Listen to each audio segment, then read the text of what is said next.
Okay. It's going to be a tough one for me, apparently.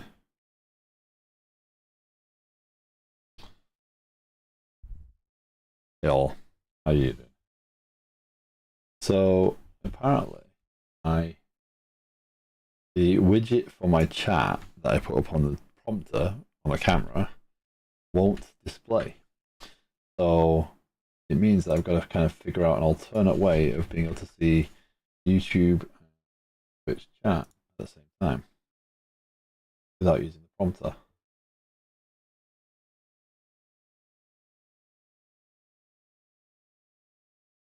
The reason I use the prompter is it keeps it all in one nice place, and I can look at it, chat, and react. So, oh well. I've got them up now. We'll see. So, why am I streaming? What have I done?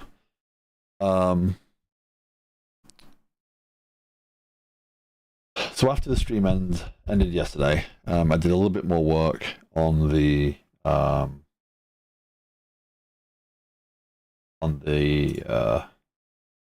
GraphQL stuff, or move towards GraphQL stuff to actually get myself in a place to do the UI. So let's run this and see if it works.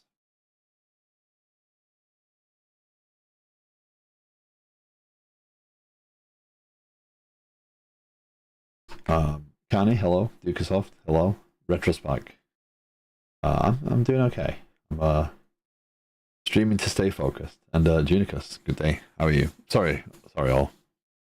I should have at least said hello. My apologies. Why is that duplicating? That's weird. Okay, so yesterday, obviously, I was demonstrating the ability for the data to be added. I could add a tenant, I could add a user, I could add a planning item, essentially, and all that come through. Oh, new computer time, huh? Or updated computer. So, where we're at, drag enough pieces of this over to be useful right a second. Live again, yeah. I decided a stream was the best way of keeping myself focused this afternoon. So it'll be for as long as I can do it. That's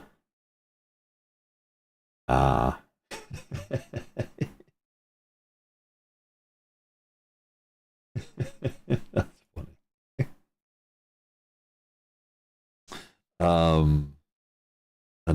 Yeah, we'll see where we get to, because obviously I'm about to go into the world that I don't like.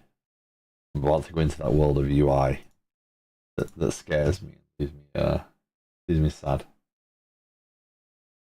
Now let me just move our chat. Try and arrange chat and YouTube chat in beside each other.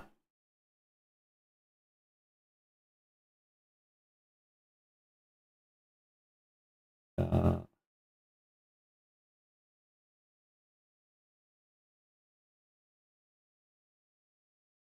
apologize for any flickering. Actually, WSL issue solved. I can figure it out. Yeah, yeah, that seems irritating.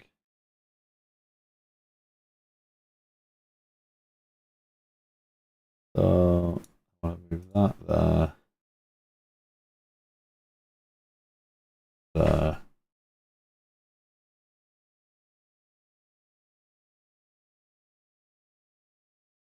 Okay, that's at least better. It won't blank out everything. Okay, so let's move this over here. Okay, and let's log in so that I can get that working. So hopefully by the end of stream today, I will have an Angular application. We're taking over the world tonight. That's the goal, right? I'll have an Angular application in which I can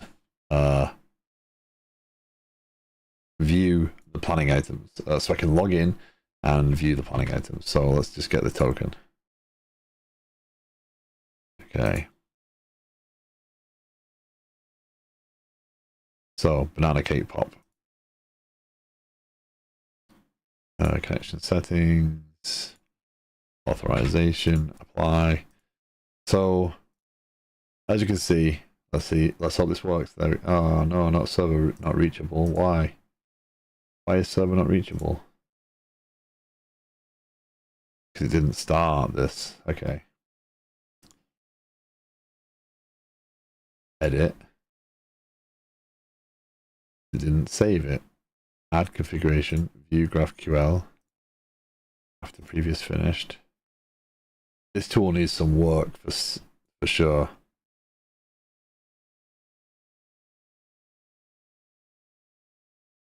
Start that one up.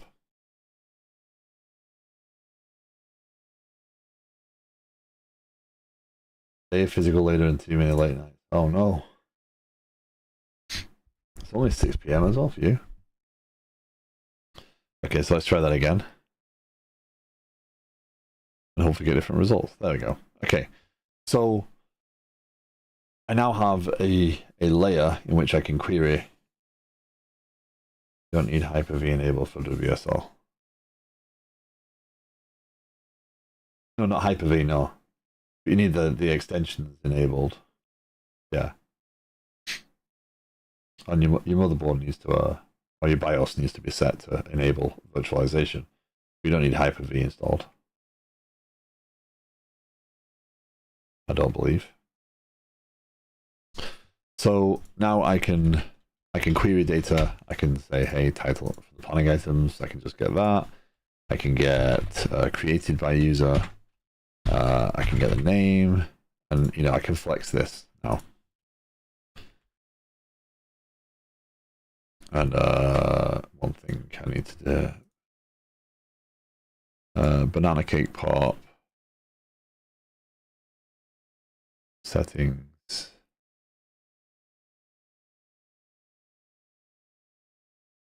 Keyboard shortcuts.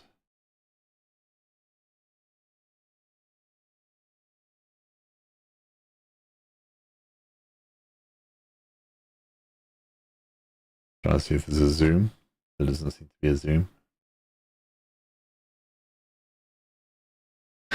Joy. So again, the planning items database. So the view database itself now has this populated. I'm able to build this out. So in the actual view application, I created a view API. I installed Hot Chocolate, which is the GraphQL library. Right.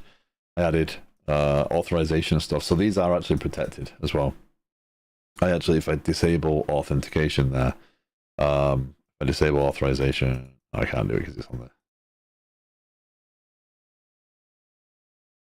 there. Liquid Sky, planning items, connection settings, authorization. I remove that token, right? It should. The current user is not authorized, right? So it's definitely allowing me to it's definitely using authorization. So I'm happy that that's working.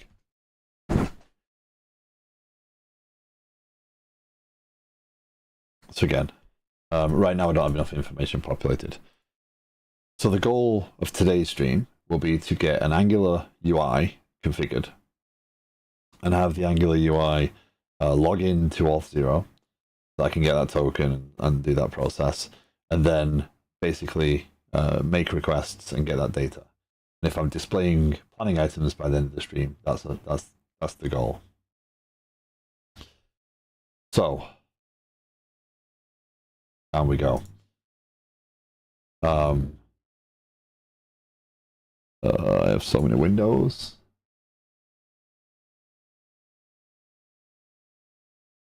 Localhost.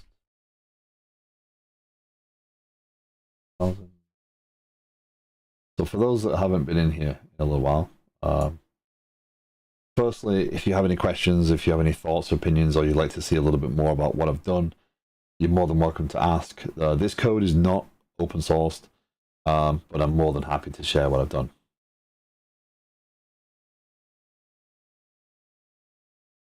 Okay, first restart done. Now I should not have anything with WSL in the system. Do you think VirtualBox could have been the issue? Confliction? I don't think it should. VirtualBox shouldn't really interfere with that sort of stuff, should it? Although it does install network drivers and stuff. It could mess with things, but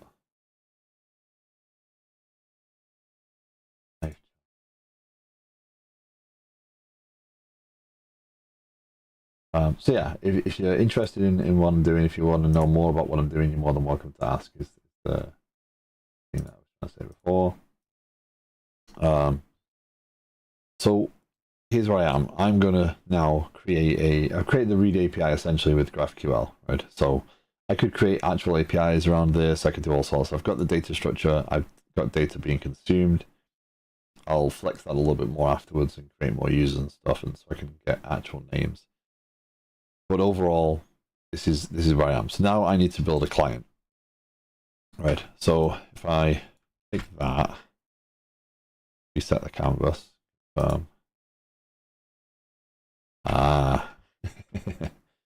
Let's save to disk. Layout with client. Okay. So essentially what I'm going to do is I'm going to build a client. And that client is going to not be really tiny text.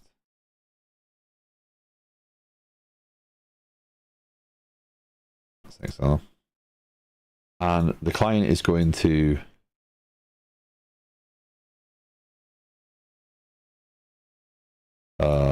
that's not the right way, but we'll come back to that in a second.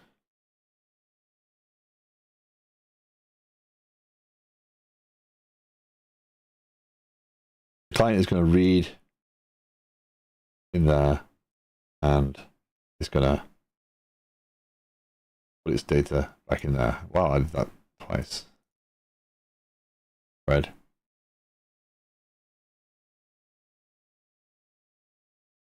So let's say install CastOS into a little Intel PC, super nice. Install a Docker registry in it and Docker.g. I'm going to add a NuGet registry next.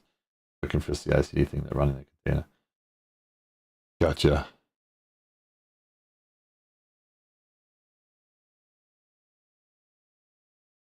Yeah, I don't think TeamCity runs inside of a container. It might do. TeamCity might. I don't know if it would. Okay. So for the client, what was this? Oh,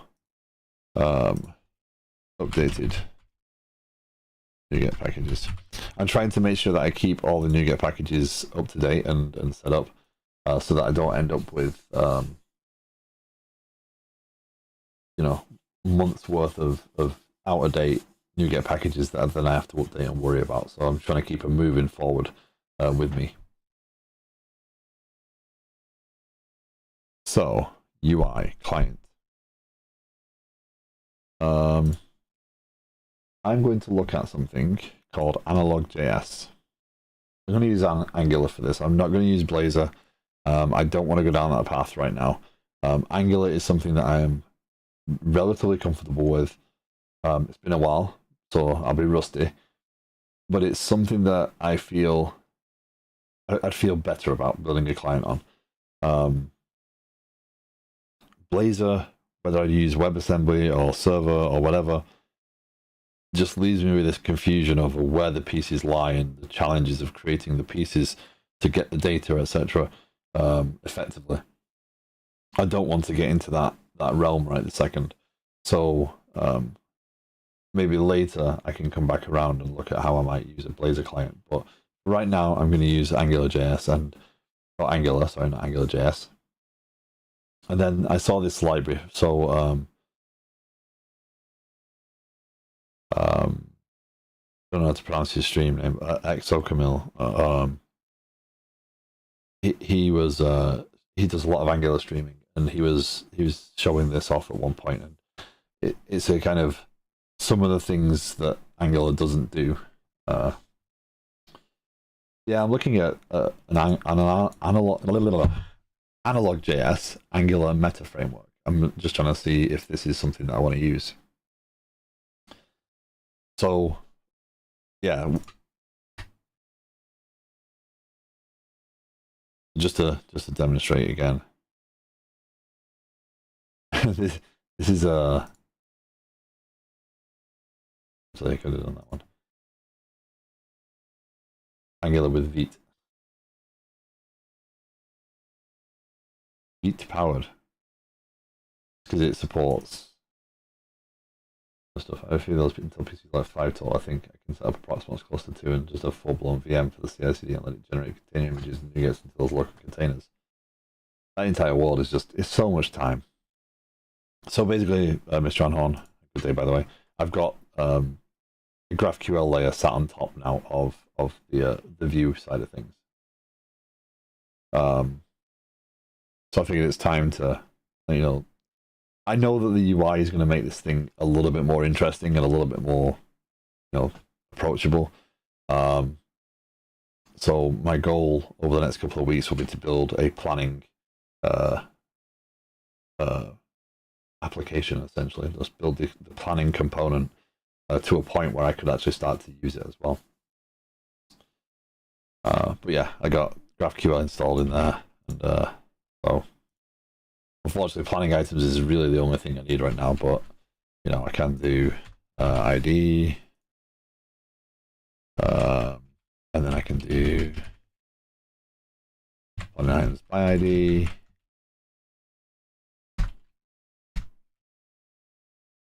Right, so well, yeah, GraphQL was actually pretty simple to put on there. So now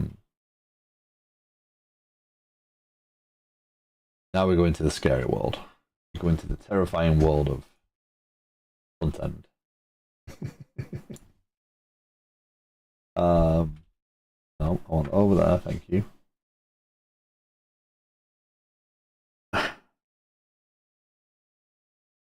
Let's bring up analog.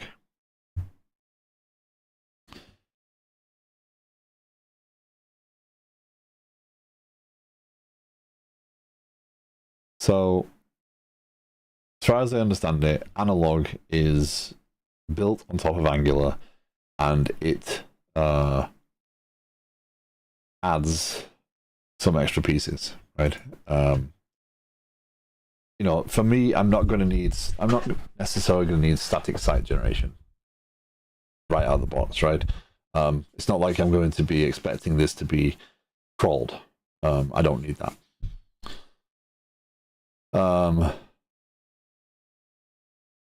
But it might offer some things that make using Angular a little simpler for me. Mr. Jones, good afternoon.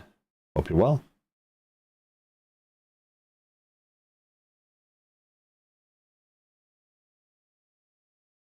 So one of the first challenges I'm going to have, right, is not just that I can't the need to install some of the tooling, because I haven't done this in a while, so I don't even know if I've run an Angular application since I built this dev PC. But also that I want to build it in a .NET host,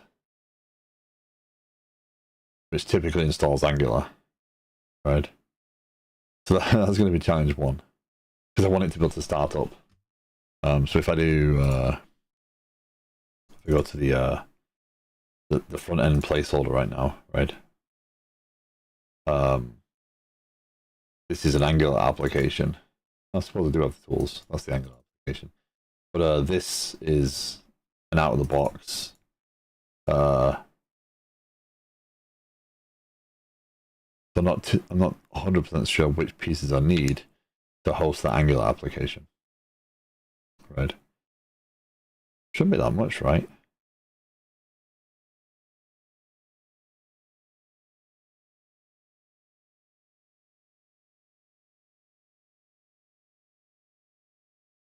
Is it literally just use static files?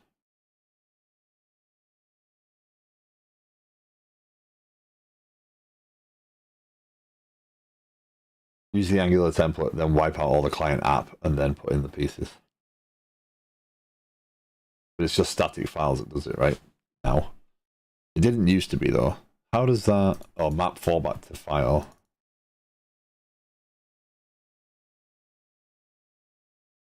That's not. What tells it to use? This has changed a lot since they static file middleware. Like what tells it to use the SPA?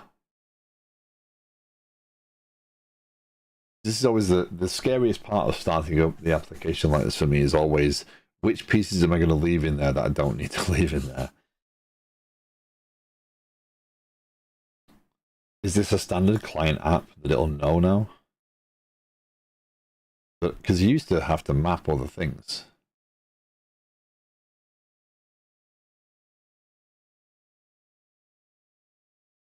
I guess we'll see. I'm going to create an empty web. So what I'm going to do is I'm going to start this up, build out the client app.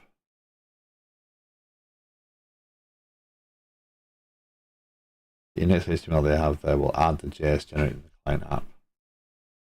Right, but there's no index.html in. Oh, no.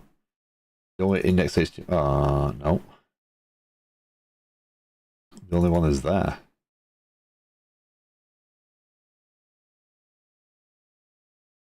Let's give it a go. The worst that happens is we reset again, right?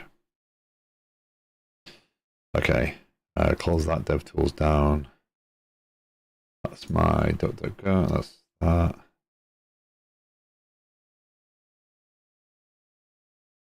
Okay. An ad is about to start. I'm not obviously going to do very much in the two minutes or the minute and a half of ads, but if you do want me to hold off, just call out. Ads are a necessary evil of Twitch these days. So, yeah. Okay, so let's look at this while we're waiting for that. So essentially, I'm going to create a new app anyway. Do I have Node installed? npm version 10.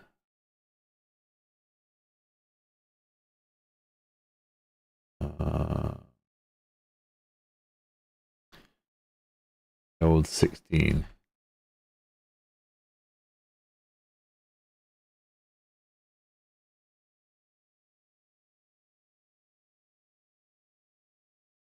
Node 21. Okay, so quit. Node version. Yeah, okay. Yep, no worries.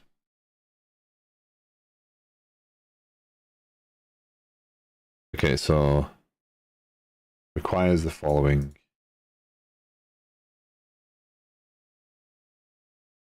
So do I need ng?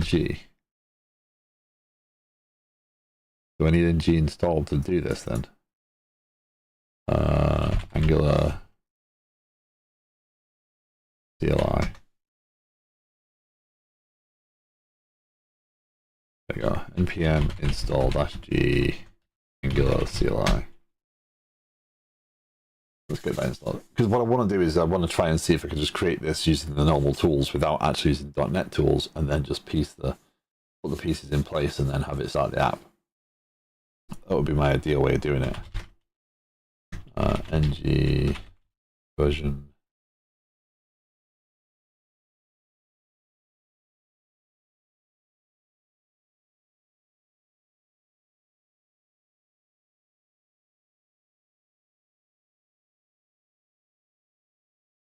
Okay, it's just one, but it's an odd number version. Okay.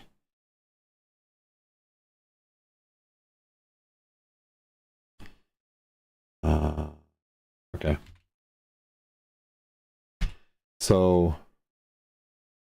Angular CLI is installed. Go back here. So what I want to do is add a new project. I think what I want to do is an empty web application source. And this will be called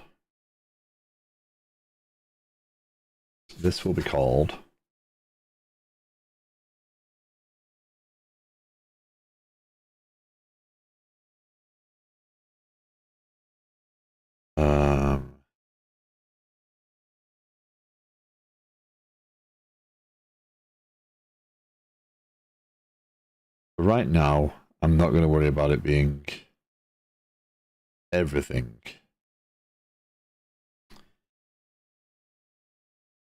Running.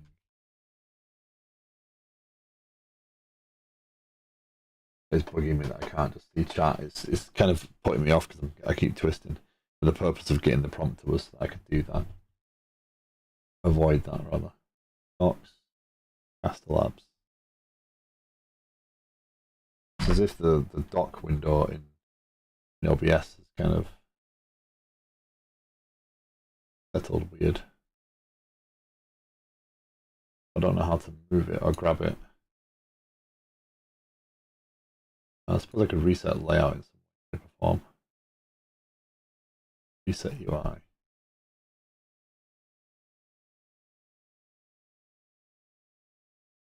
Docs. Master Labs. There we go.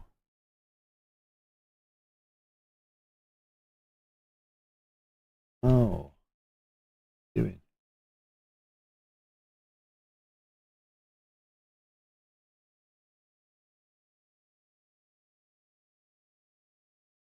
Okay, that should be good. Better. I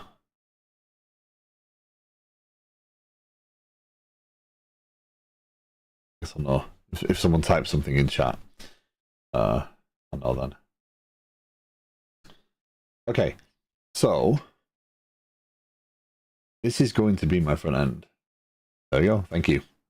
That feels much better.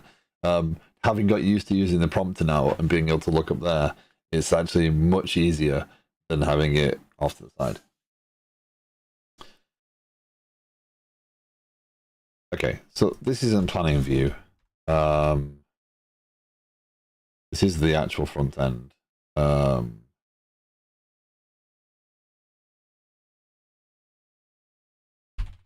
NGV would be a bad name.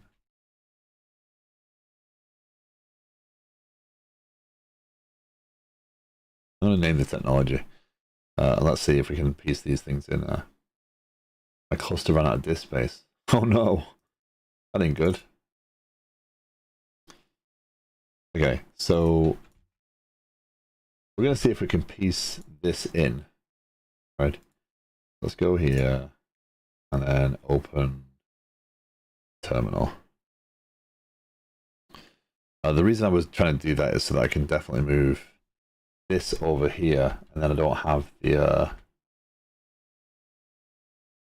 need to keep flicking back and forth, because I always do that. I kind of alt tab, and I realize that I'm doing that on the stream, and that's going to be extremely frustrating for anyone watching. So, okay, I don't see the difference in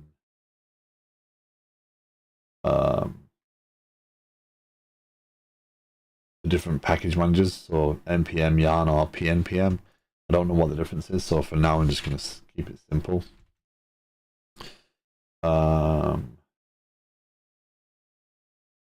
Also scaffold a new project with an X. Let's go and try something else. So make the client app, cd client app, ls npm create analog app latest. Yes.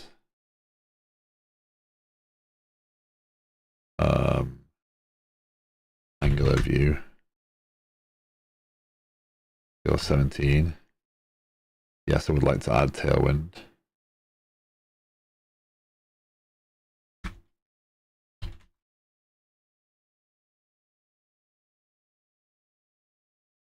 Move star.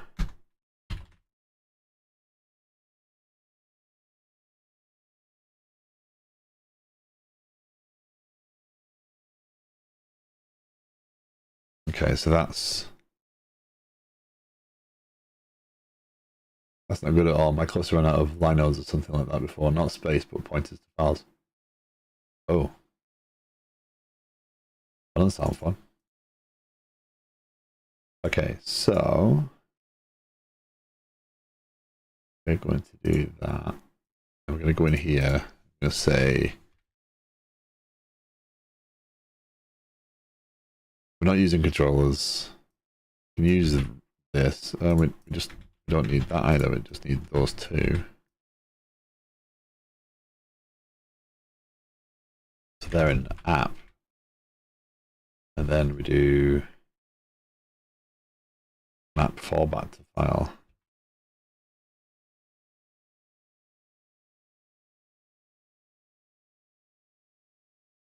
See what happens.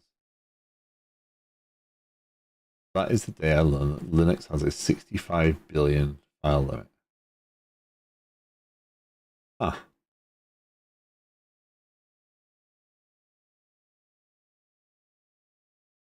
There we go. Static files may have been available. So www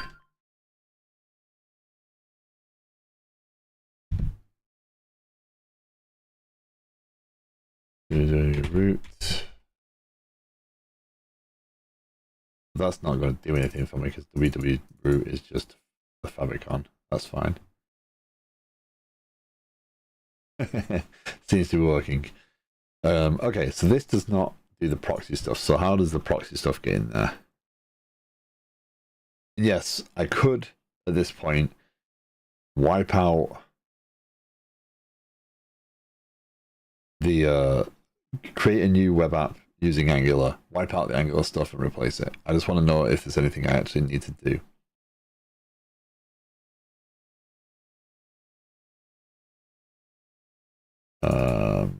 There's nothing in. I don't think there's anything in the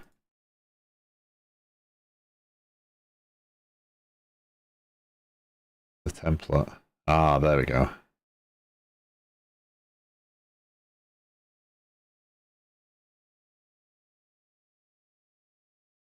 There is stuff for the spa. So can you set them anywhere? Or you literally just have to add them in?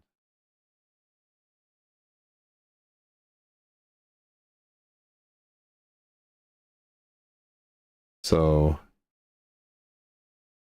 we bring up the Angular view version of that. Nope, not that one. This. Right. That to that. Quite the difference, right? 6.3 million inodes. I think MS changed the templates not too long ago to make it more straightforward. There are so many options in JS, and it was a pain for them, I think. Yeah. So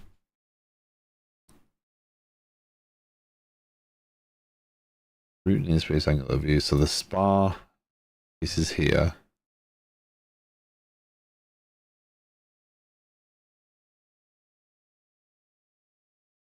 And is packable false. Right? Those set that up. Then we need the spa proxy. There we go. There is a NuGet package. And then this looks all generic.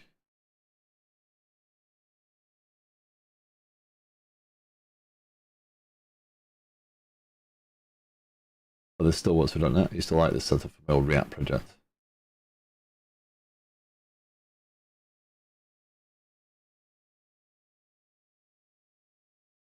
Include the newly built files in the published output. That's what gets you to be able to publish the application. Ultimately, if you're deploying the application, you're taking the published output anyway. You're not actually doing this. This just allows you to run inside of .NET. Probably all do it what it needs, right? I could build it and probably still run it, but let's see if that works any differently now.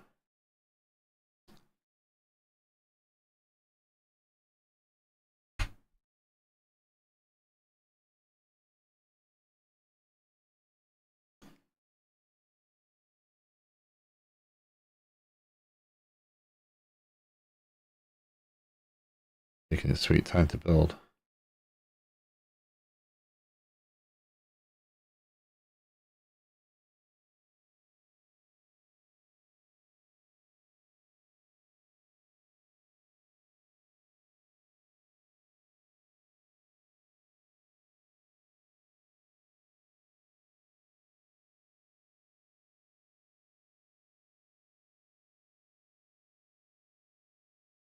The command npm install exited.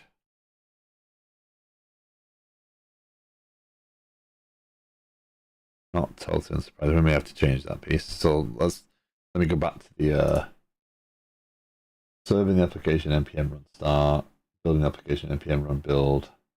That shouldn't change actually. So where did it fail?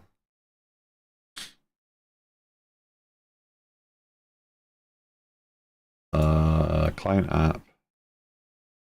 Let's open the terminal again. So in here, npm install. Yeah. Unable to resolve dependency tree. Cannot. I haven't said that in a long time. It works. It's nice to use that as a reference to change that down.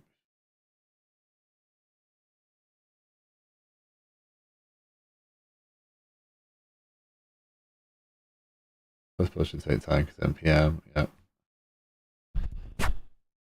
Found vtest. Couldn't resolve.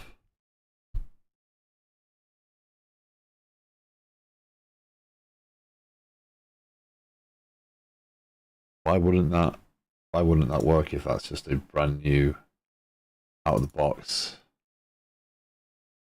Angular 17 run npm install?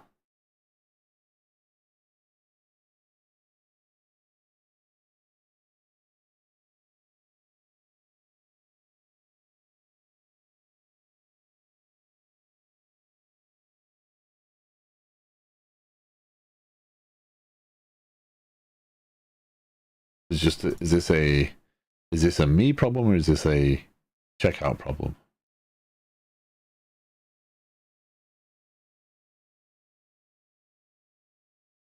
So it's telling me it's failing at this.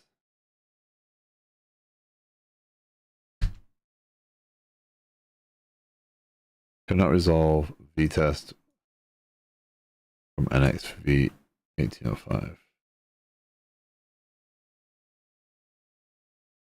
This is where I lose time. And this is why I'm streaming, by the way, because if I'm doing this on stream, I'm more focused on fixing the problem. And if I'm doing it off stream, I'm going playing a video game.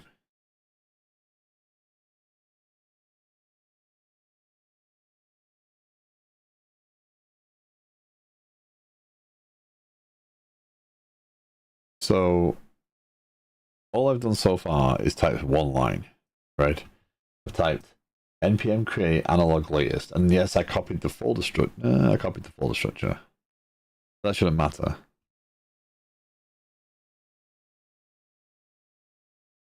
Fix the update stream dependency conflict or retry. While resolving Angular view, found vtest 1.22 could not resolve dependency. Latest 1.3.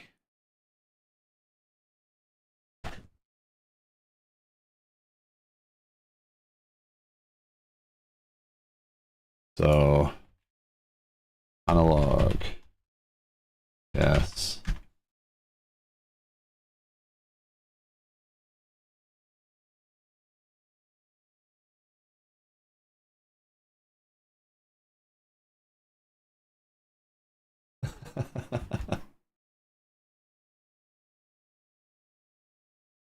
Seems that there is a package that wants a version of another package, but there's another, so it's complaining a lot. Right, but I mean, all I've done is check this out. All I've done is one line npm create analog at latest. So, tell you what, let's do it this way.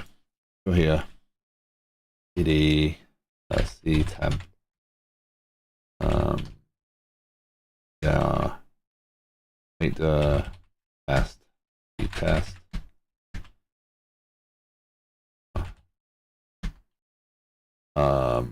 Npm create analog app latest. So I'm going to create a brand new app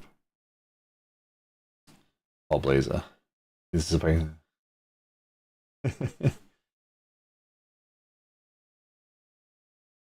Hi, Smoking Squealy, how you doing? Analog project, analog, Angular 17. Yes, I want Tailwind. Now run CD analog project. So that's essentially I'm being client app, right? And then run npm install.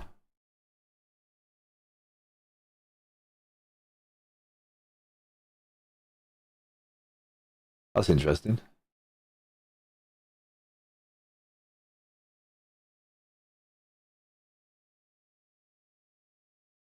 Nope, still fails. That's a brand new project. Checked out.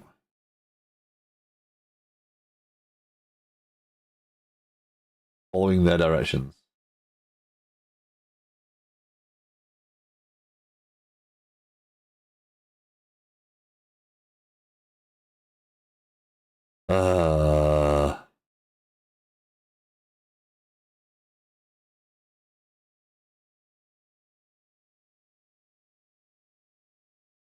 Not where I wanted to get stuck.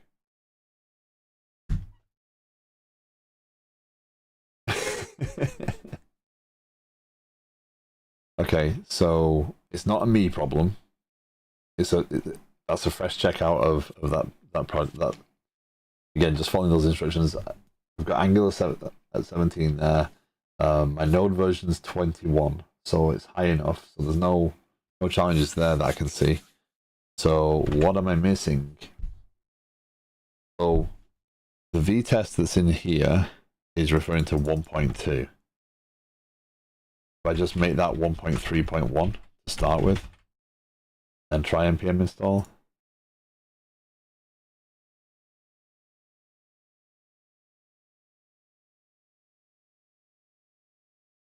It's looking like that might be working a bit better.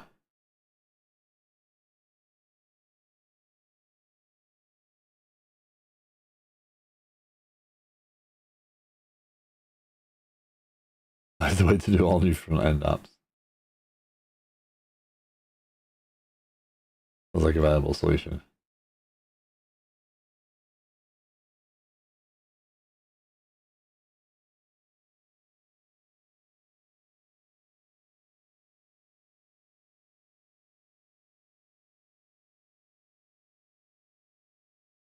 Yeah, so I wanted to create the project using the CLI, not try and create a template, wipe things out, etc., just in case there's any quirks, right? That's why I wanted to do that. Because essentially it should be. I mean, the .NET stuff is just kind of it's the proxy, right? It's just it does the build and prepares it and starts it up and then redirects to the actual URL. So it should just make it. And then when you actually do package it, you just deliver the package. You don't actually do the .NET stuff with it. There you go, that worked. So I should be able to run that now. And it should start up and start the proxy.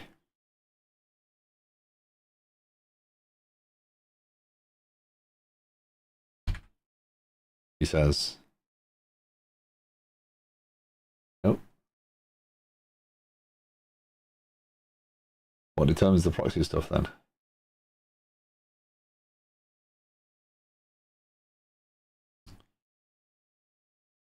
Run webpack.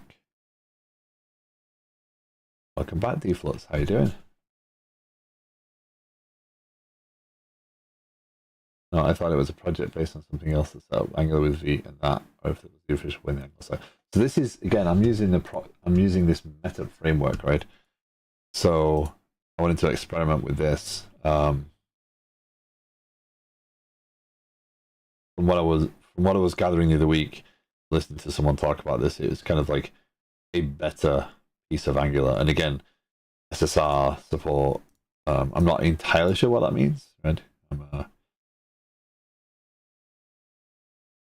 Unfortunately, I've been away from the. Well, I do understand. I don't know what that is, right? I've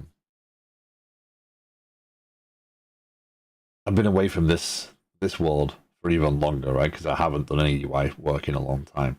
So it's been at least a year and a half since I've got anywhere near Angular. Yeah. So getting into this just seems like a good thing to do. They can't even get.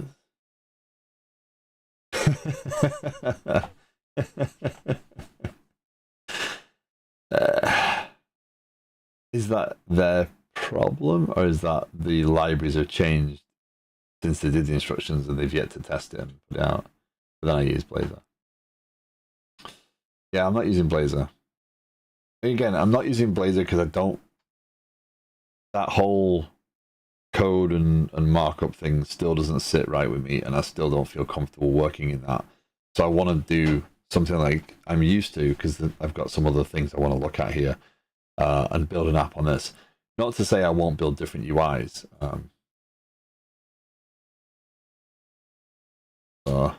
They did not even release their new feature working. True. Well, I am using the camera. I just put the I put the background on blurred. I'm still using the XSplit software, Rambling Geek, but because of the light in here, I was disappearing. So the interactivity server to Blazor transition is broken.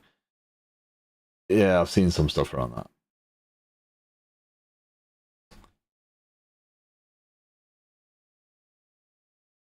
So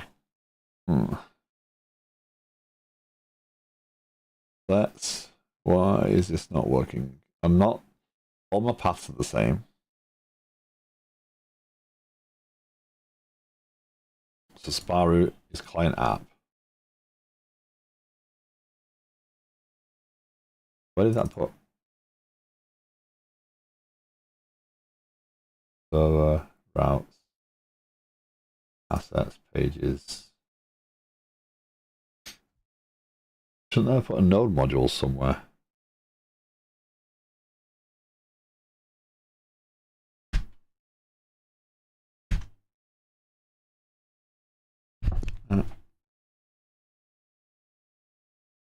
Yeah, I did. Okay.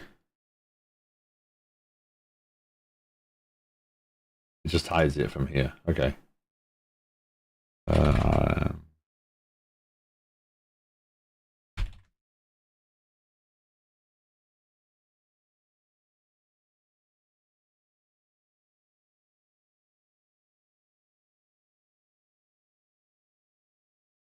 Hold on. Seeded art. Let's remove client app. It might take a second. Need more key lights. I'm not buying more key lights. That is not happening. Okay. So CD Angular View ls. Okay, so let's do npm create analog at latest. Oh. npm create analog latest. Client app. Right. Package name Angular View. Oh no. Angular 17. Yes, I would like Tailwind. Then we have to go back here. Client app should appear. Then we go to package.json. Change this to 1.31. Yeah. We can run npm install.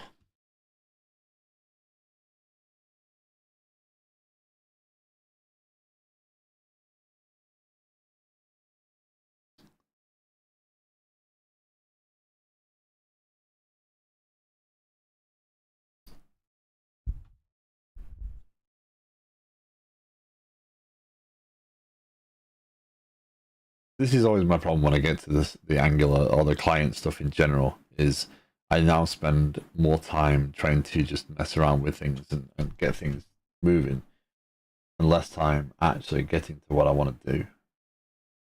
Some of that's my fault, without a doubt.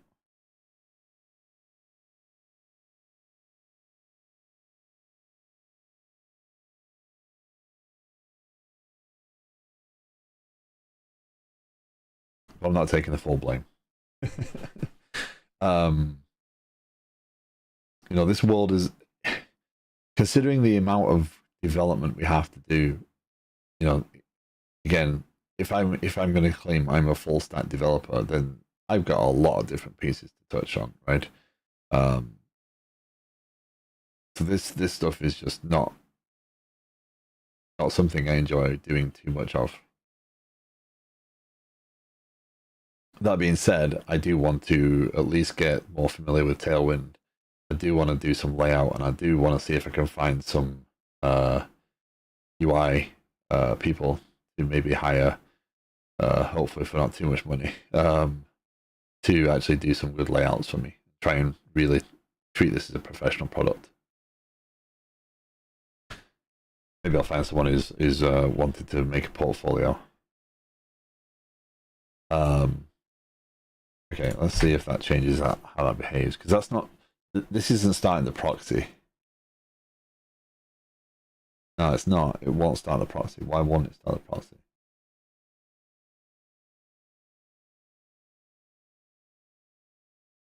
So I get a WSL registration, registered distribution failed with the operation completed. What do you think?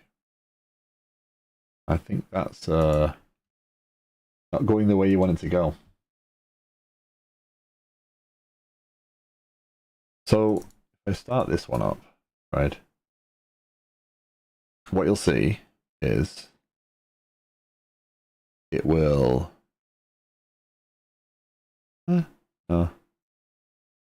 There's a SPA development. There's a SPA proxy starting. Right. So it should get to there, and then when I click it, SPA proxy kicks in. Okay. Yeah, that's that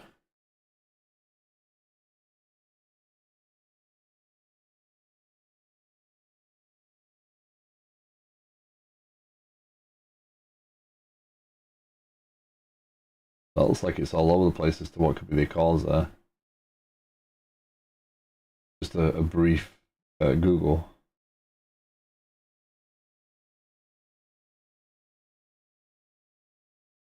All Windows updates after restarting Ubuntu, it worked.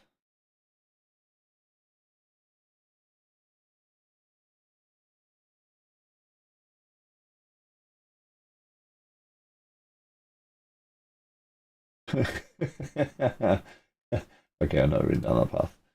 Basically, several other people like turn it off and turn it back on again.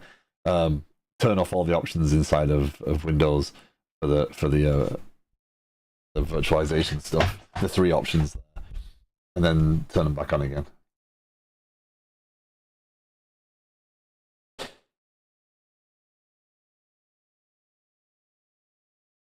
Okay, so which one's this one? This is the Angular view. Why are you doing that? Why do they get excluded? Included by content included by default. Remove Angular package. Why is it doing that?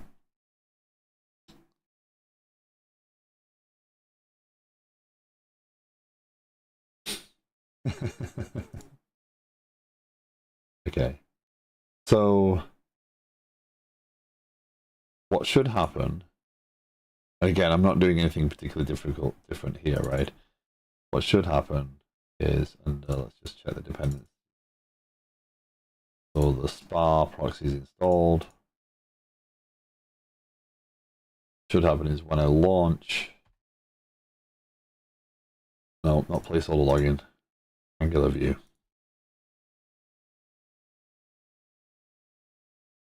And I'm persevering with this, by the way, because it's something worth understanding. Because if I have to fix it, I have to tinker with it.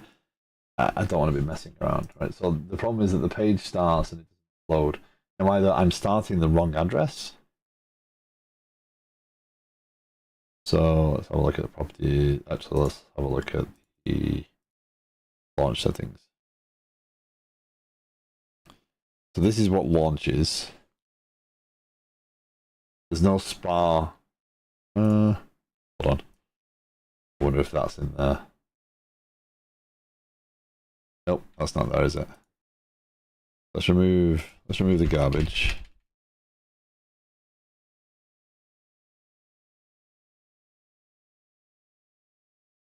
There we go. That's pretty much the only difference. Let's see if it starts now. Windows update. Okay, so that start up.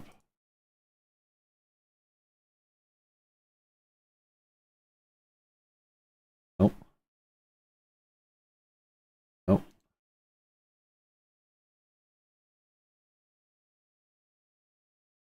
So ASP.NET hosting startup assemblies. Launch settings, that's the primary difference there. 7237 launch browser.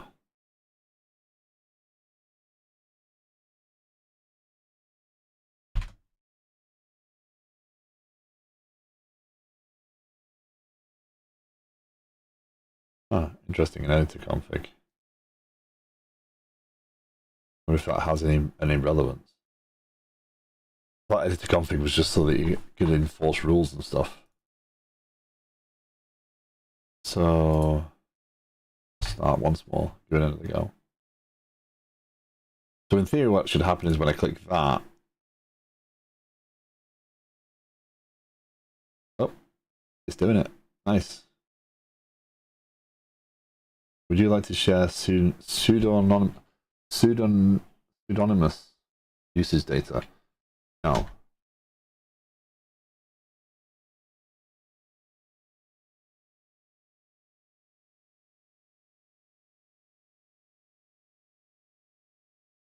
Maybe. So endpoints are accessible under the. Okay.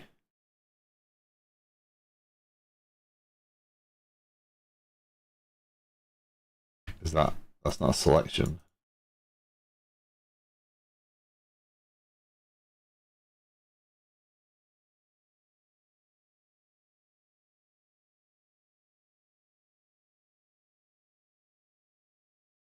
Yeah, I got a failure. What's different about this one?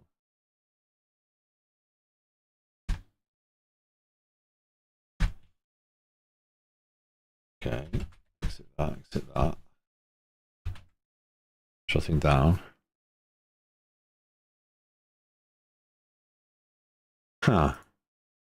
Interesting. Configuration type. That's not what I wanted to do.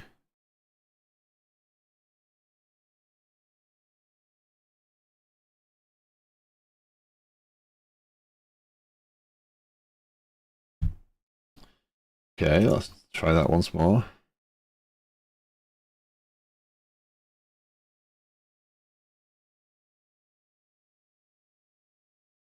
Uh-oh.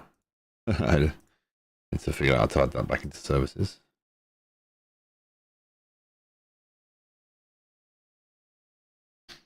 So essentially what I should be able to do is click that. That should open a browser. Should then open a window to start the SPA proxy. Right? In theory. And that's that window.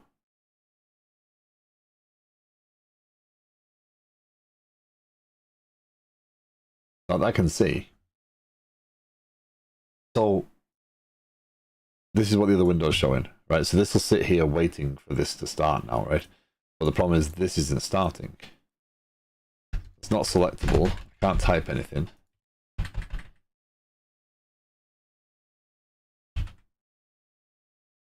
So here's what we test, right? So the problem is the difference in how this is starting up, right? Visit 5173 in your browser to view the running application. So I think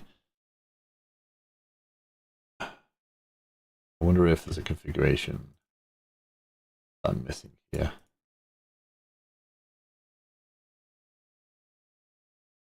Yeah, here we go. So this starts differently. 5173. So if I go, no, I don't want to do that. Don't want to do that. Exit.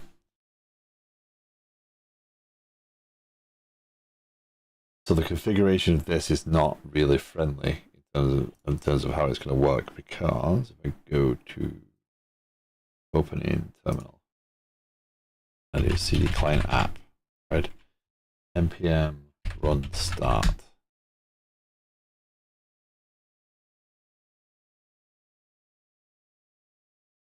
So I should be able to do that, right? Oh, there you go.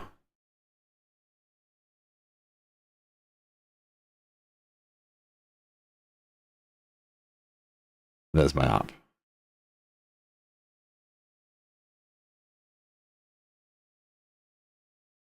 Oh.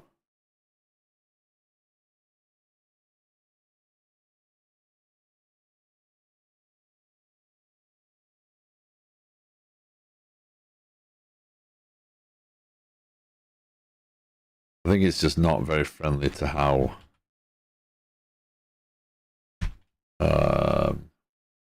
let's just look at this and see. So is this doing npm run start?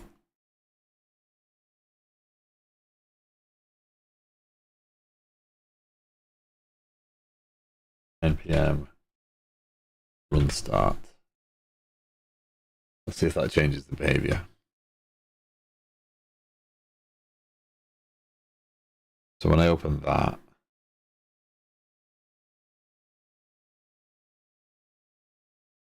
starts that up.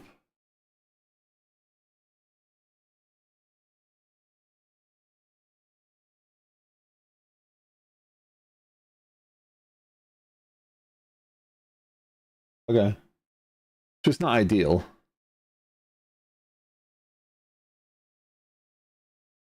But it is working. Right.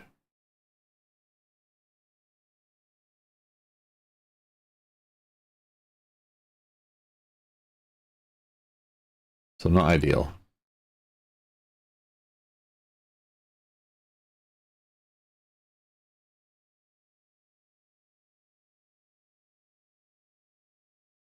Okay. So actually stopped. Yeah, it stopped. Okay.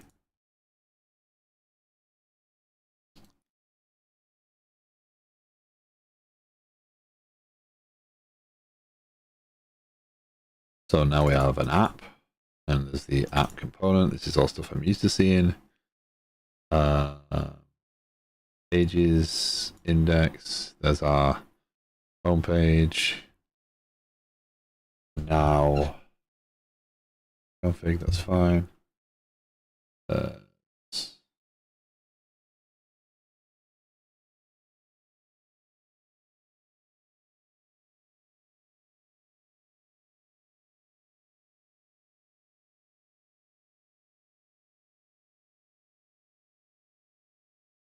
ATS Bootstrap application.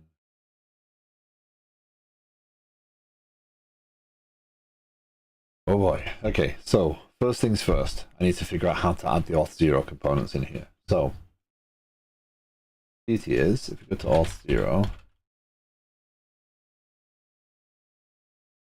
he says the beauty, but I haven't done this in a while, so these might be out of date and give me the wrong information. So I'll just assume. So single page app, Angular.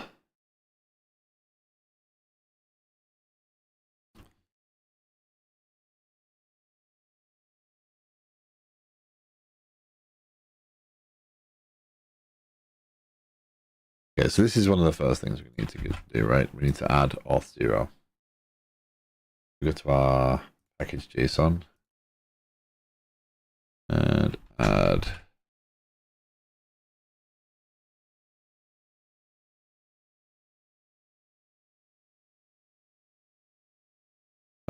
npm install.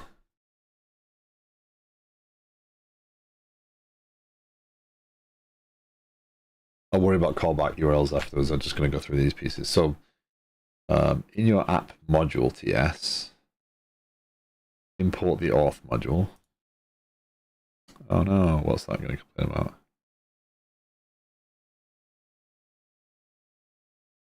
Found Angular Common 17.2.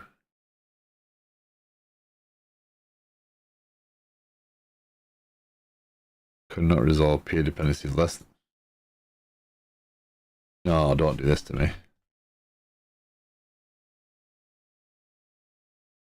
Ah.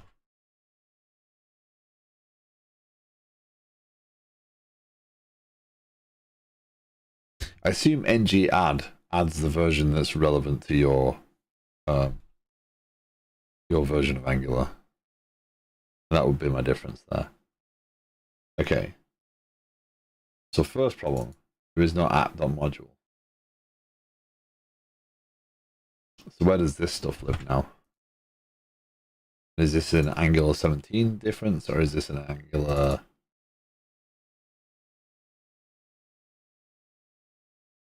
an analog JS difference? Main server. This looks very different.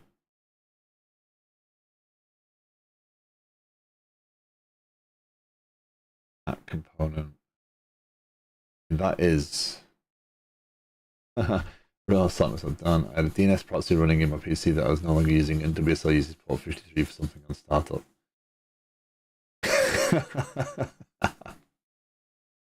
Oh dear. Ouch. Okay, so let me have a look at... Let me just take a look at this. Oh. Yeah, this is very different.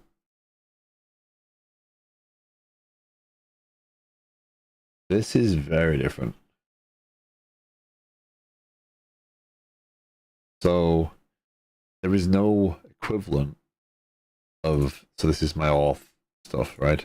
This is the sort of stuff I need to add in, right? I need to add this auth module into my app. Where do I add it?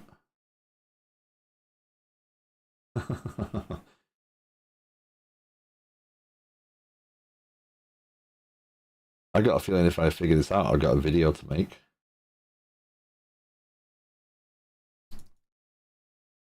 Because this is not the same. App config server. Oh, this would be the closest, I bet. Because there's providers.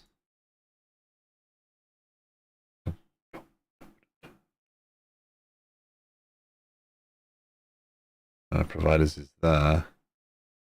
Can I do imports? Does it let me do that?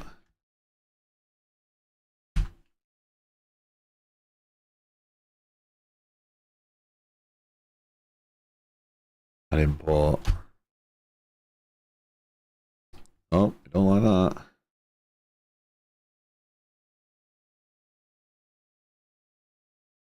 Import auth module.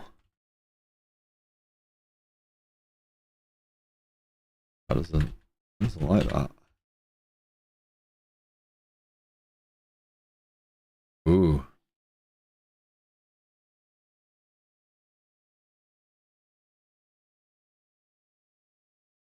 Core concepts, routing. This is not just meta. This is like, this isn't extending it. This is changing quite a lot of. What do I want to look for here? What am I actually trying to do? Integrations, Astro, Angular material. I don't really care about them right this second. Overview, deployment, code generation.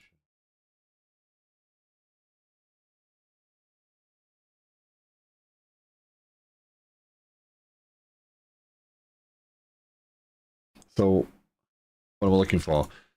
Well, so if I want to add this module, right, to Auth0, for Auth0, I need to import it, right? So in Angular, I have app.module.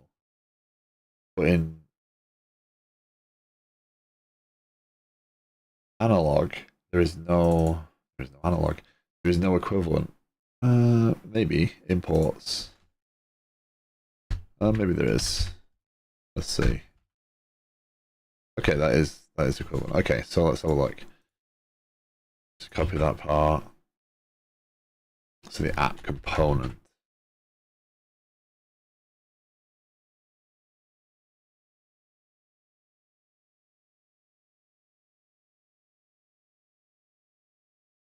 What do I like? You know, configuration can either be specified here or by calling authconf.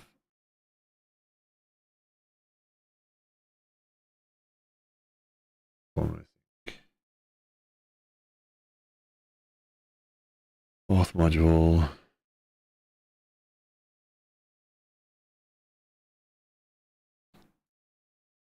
Or auth module. That's that line. What do you like? Is not assignable to type.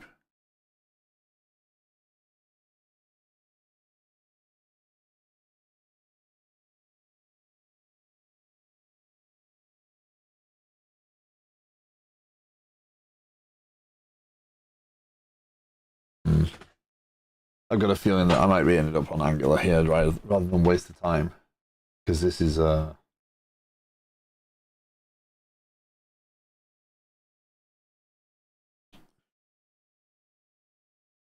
obviously several disadvantages, right? Main TS is that, and app config. There's no app config TS. Oh, there. Sorry. Yeah, providers. So providers are in there, and imports are in here. Whereas in the app module, imports and providers are all dumped in here. So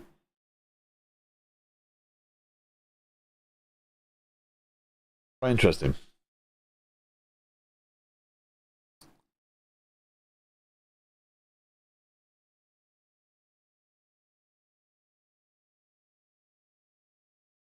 But I feel that the right thing to do at this point is, rather than worry too much about this, is because I don't understand enough of what I'm doing in here to know how to adapt this. So I can't trust that anything's right. And if I plan to move forward, then I really can't keep going back and redesigning this and rebuilding it. So I thought it was the way I understood it was it would work it's just Angular with a few changes. A few more changes than I might want in there, right? So let's close that down. I'm not going to push that and just go round and round in circles for the afternoon, because we've got better things to do.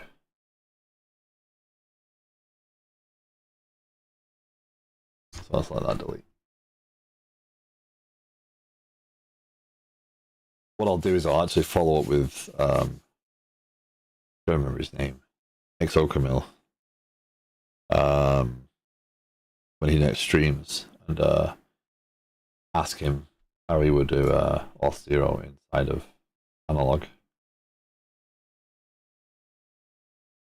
so I can kind of learn that equivalent. So what we'll do, because I installed Angular CLI before, right? We'll open terminal. We'll do ng help ng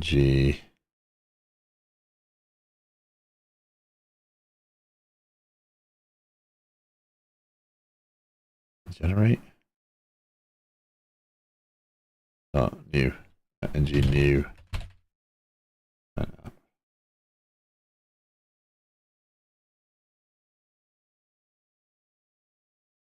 No. SASLess or SCSS. Yeah.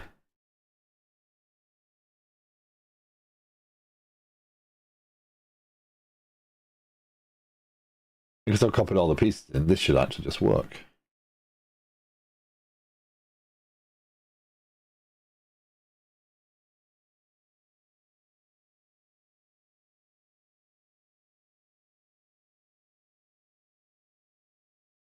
So beyond my beyond my lacking expertise in Angular, if anybody's watching and has questions about what I'm doing, they're interested in knowing more, you're more than welcome to ask questions. This is definitely not a tutorial stream. This is more of watch me struggle stream right now.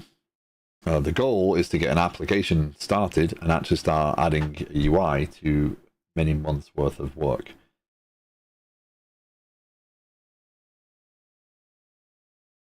Okay, so actually let's just hit F5 and see if it starts up and starts the proxy and gives me an empty Angular application. So that should kick the proxy into gear as proxy. Oh, now that's failing because I changed this. The Centralist went live. So that should be npm start now. So let's try that again.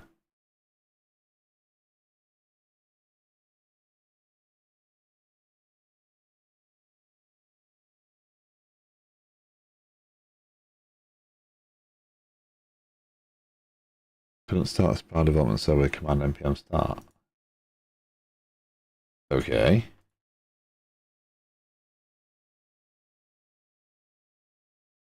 npm start. Client app. I haven't really changed anything else. Okay. Do this. cd client app. npm start. Ah, there we go. Am I just failing at development today?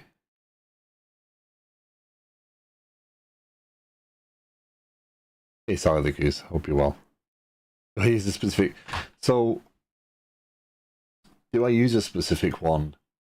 Angular is normally my go-to. Am I tied to Angular? No. React is something I've never got on well with. But Angular is what I've got most experience with. My goal for this project is that Angular will be my first, but I will experiment with other UIs once I've got the pieces in place. And I was just actually trying to use analog, but that's too difficult, and now this is failing on other stuff. This is erroring. And read properties of undefined index. I'd like to try Solid.js as a front end with a .NET backend. Solid seems so simple and more vanilla-like, whilst being fast. I have not seen Solid.js. Let's have a look.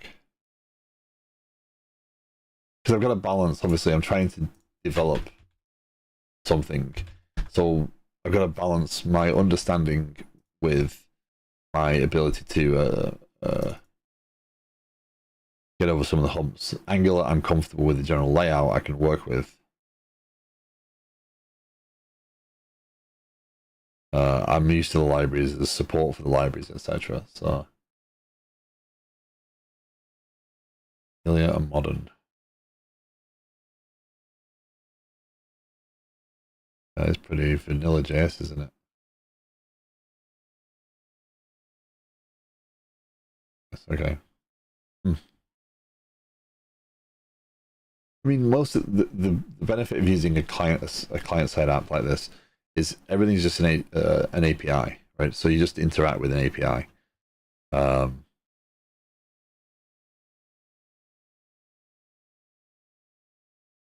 Why is this failing? Angular 17.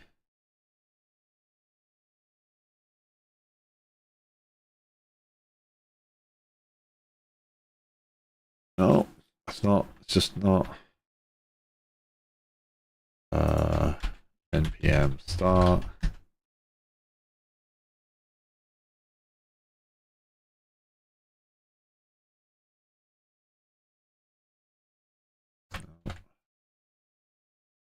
It's SAS.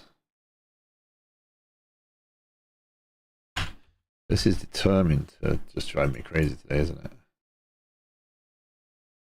Edit, delete, delete. Do it, we go again.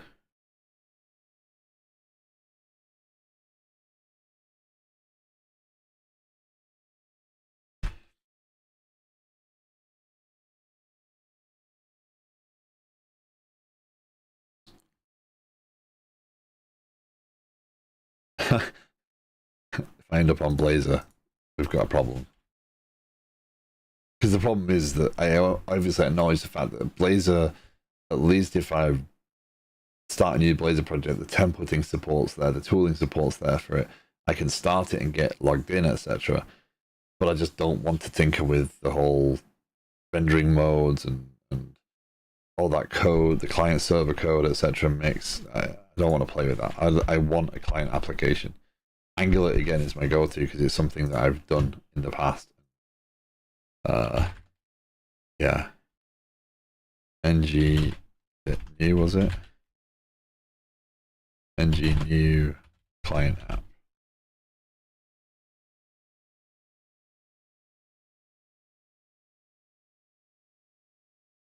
Just go with CSS. No pre-rendering. I'm just gonna go old school. Well, old school, like older style. No clever CSS tricks, etc. Make it a Blazor WASM only project.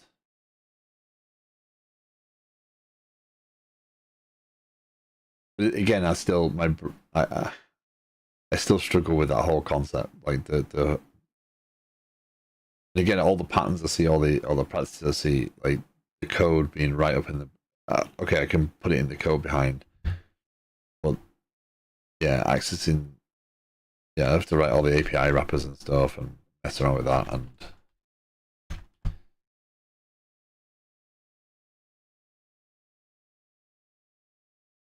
I don't know. I just don't want to. I don't want to end up on it. But if this fails now and it's just a bog standard Angular application, what am I doing?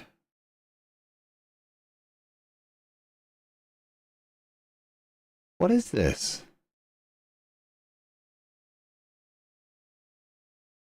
Why are we doing?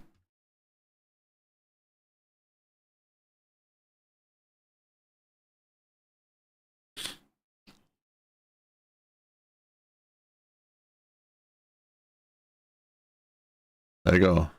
There's a client app.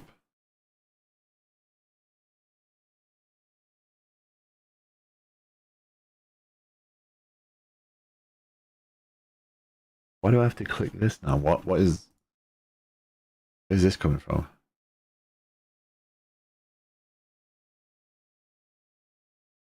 You need to mix .NET and Node.js.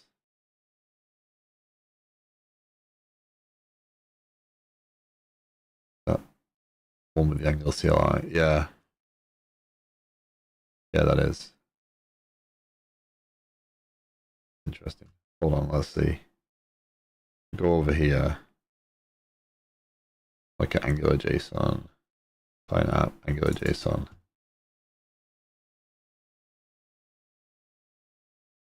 So this is the new one. This is the one from the template.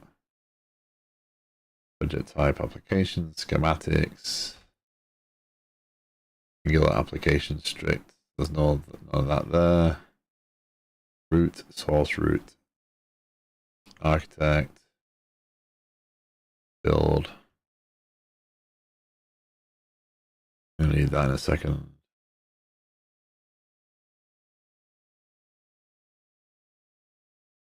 Output path, disk, client app, index, source index, browser, source main, polyfills, zone.js. That's got polyfills TS config, assets, styles. No bootstrap, that's a good thing. That's one of the benefits. Don't have to mess around removing bootstrap from it. Serve, that's what I want to care about. Browser target, build target. proxy config, default configuration, development.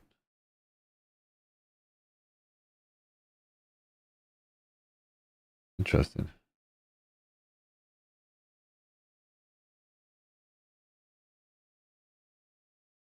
Huh.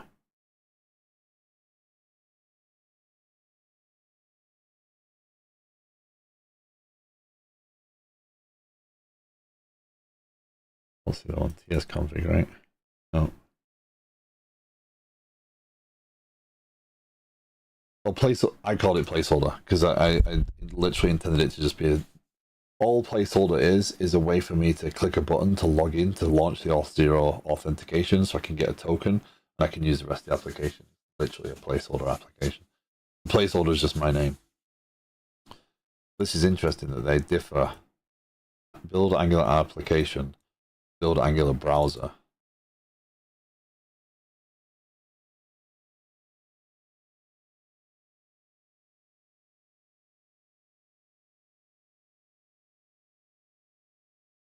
Progress false.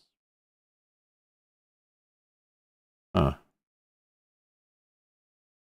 So I mean, I can work with it. I'm not completely put out, right? It's not like I'm not going to be able to achieve what I want to do. It's just different. That's all. Serve. Quite a lot more in here.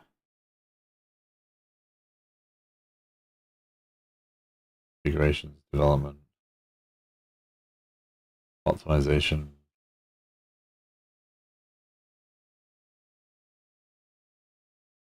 Source map extract licenses, optimization.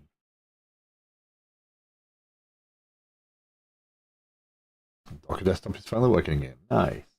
Nice.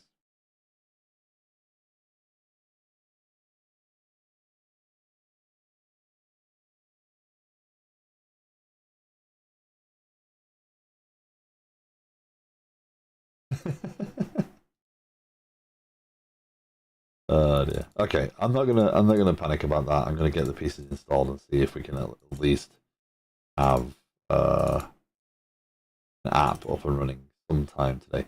Ah, that's interesting. Angular 17 is the one that gets rid of it. So I'm back to square one anyway. Angular 17 gets rid of app module.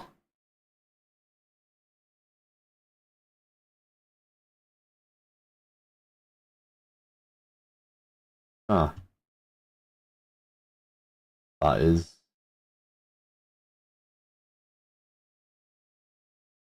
quite interesting.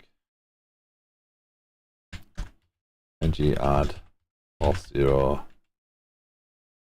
Let's find where auth0 was. So this is auth0's documentation / library has not been updated for it.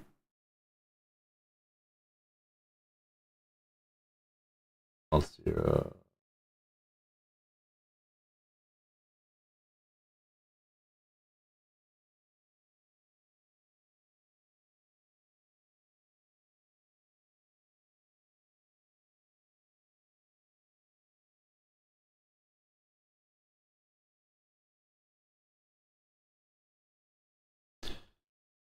Okay, so this is going to be interesting.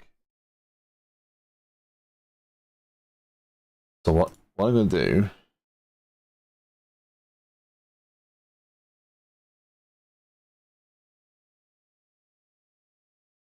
so app module has gone.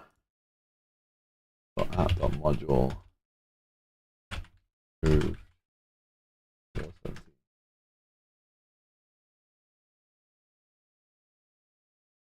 From Angular 17 onwards, standalone is now the new default for the CLI. So when you create a new project, you won't have any modules in it if you don't specify anything.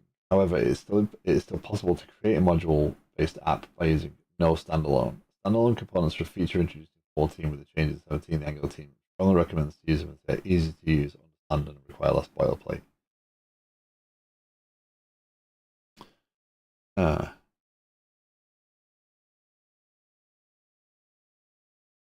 I'm going to take this pause. I'm going to take a quick break, and I will be right back.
Okay, I am back.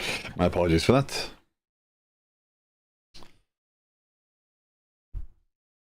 Okay, so new challenge. Modules are a thing of the past. Standalone is the future. I'm building a new application. What do I do? Right? I don't go and override that behavior and put in modules. That's for certain. There's no benefit to doing that, and there's no value to building an application on top of a change in technology and then trying to go back to the way it was because it would be easier.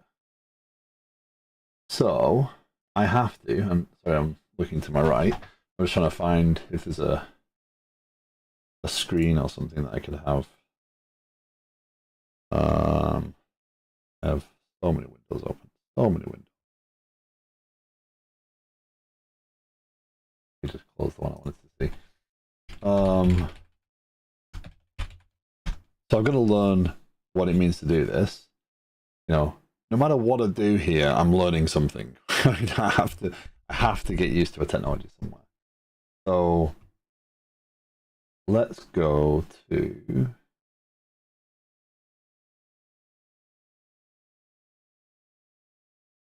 so here's something that will be useful for people, right?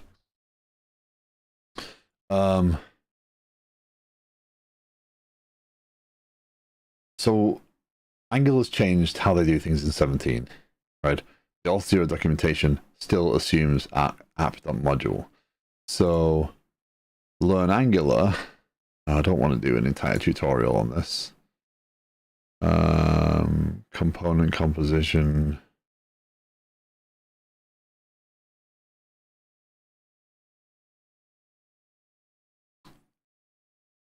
Add a reference to user component. That's well laid out, isn't it?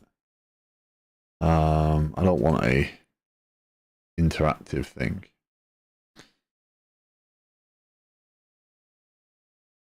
So if I'm going to if I go to my placeholder, go to my client app. I want to do that, don't I? App module. So what I need is this Auth0 stuff, right? And this Auth0 stuff is It's the pieces that I'm going to need to be able to say, hey, this app can log in my client ID. That's not secret. That doesn't need to be secret because that's shared in the app. And you know, I'm going to pop up a dialog when I ask for it, and allow me to log in. So where do I put this piece? That's challenge number one, right? It looks like Angular 17 does have still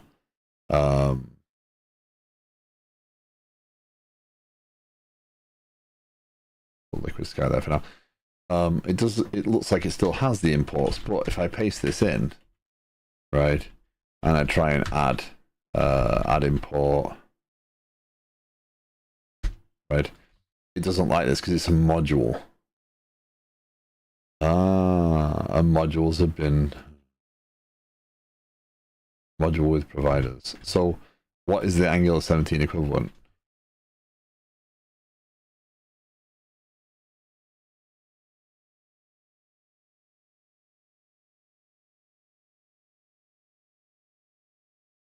I doubt there's a yeah. I doubt I'm not lucky.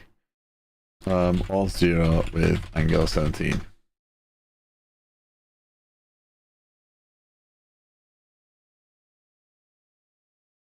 Worryingly,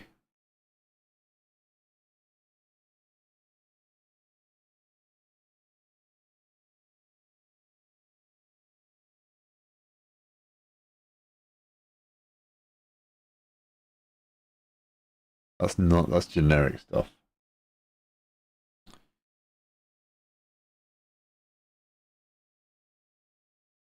Complete guide from 2022. That's not going to be the complete guide. Angular 15.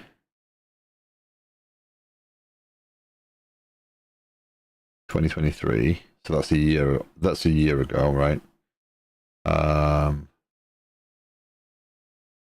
standalone components. This is more like what I want, right?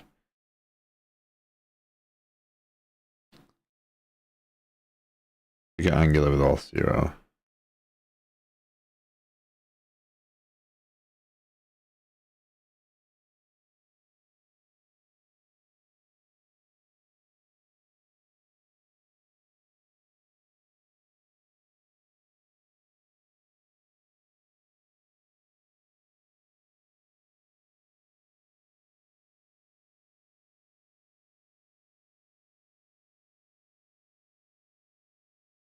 Auth 0 module, auth module from import providers from.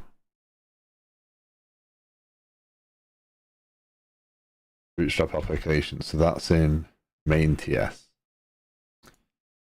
Main TS, Bootstrap application, app config. App config comes from app config. So that's this piece. This is all over the place.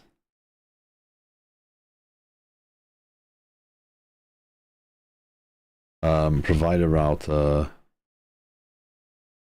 So this is an array of providers, right? They're saying import providers from. That is that. And now we can do HTTP client module and auth 0. So this could now go in there. What I was saying. I'm not pulling the environment. I'm not going to the environment stuff right this second. I'll work back on that afterwards. That is adding the module in there. Router module for route. I'm going to leave routes alone because that looks like that's doing that. Okay, so it's interesting. I have to do so. Standalone's the default now. Back then they were doing in Angular 15. They were adding it, so now the default there. Interesting. So this adds a login button that actually does the login with redirect. Nice. So let's follow that. ls cd source ls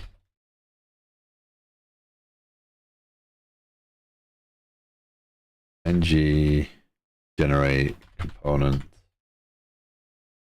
shared components buttons login button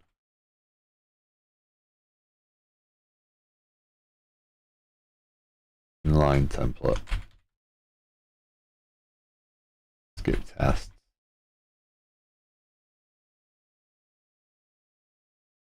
style equals none flat export. Let's have a look at that. Okay, so that created shared components login button. There you go, that works. And all they're doing in that one is creating a button, which we'll get through in a second. Then in the constructor,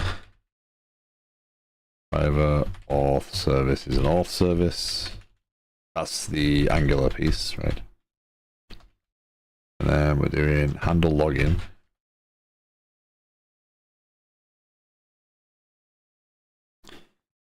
Login with redirect, app state, target / profile. So that's going to be where it's going to redirect to app state. Oh dear. And then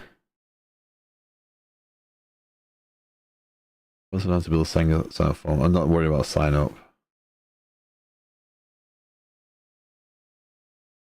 Then the default app component.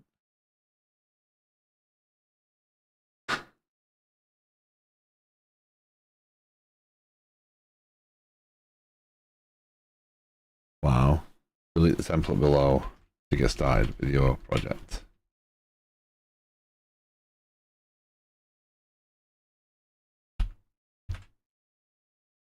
Right. So then let's just put our login button in.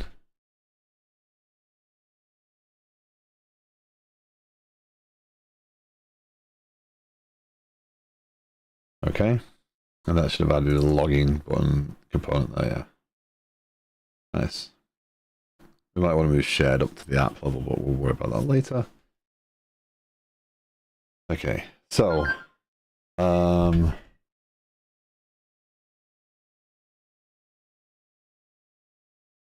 need to go walk a puppy. I'll be right back.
Okay, my apologies for that.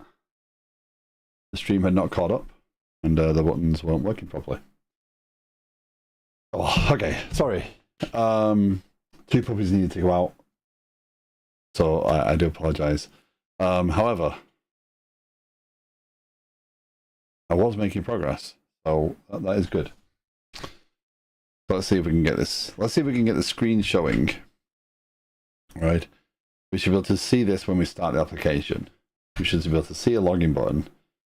It's not going to work because the redirect isn't going to be permitted inside of auth0, the callback URL. Okay, at least that's, I don't have to launch this, right? Okay, so that's that. Now I can launch the app, and just for proof, right? We have login. So now we hit login, we get the redirect URL. But this is going to auth0. This is good. So now let's go. I'll go to auth0 off screen.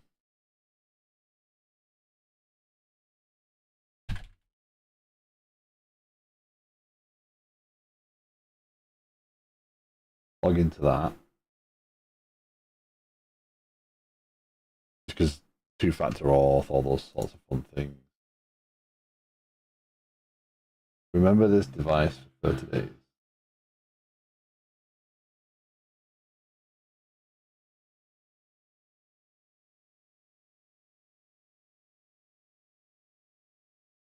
Okay, Liquid Sky. Authentication. Application is, what is this? This is default app. Leave. Client ID. Go validate that client ID. Config. Not that client. Okay, that's not that client. Ah, that's one. Okay, so I need to have. Why is it HTTP? That's annoying that it's not redirecting to HTTP. I mean, it doesn't really make a difference for this. It's probably simpler, but yeah. Log out.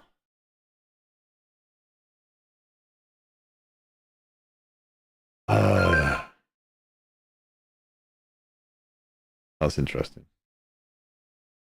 After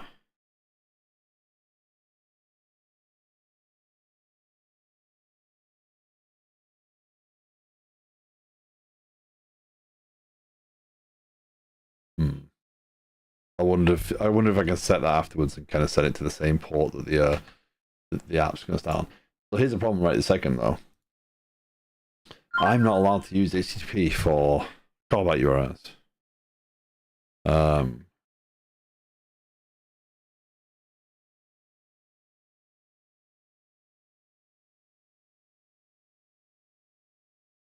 So how do I get Angular? This is going to do what?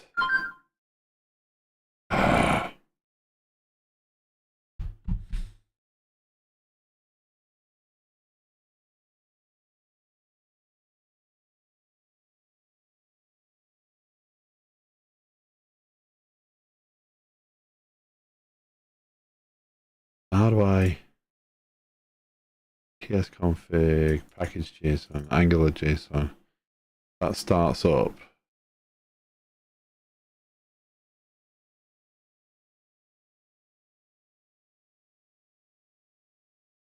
This is interesting because this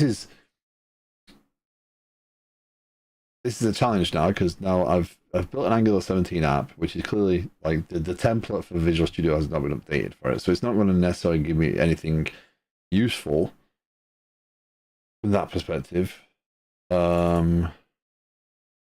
Proxy config.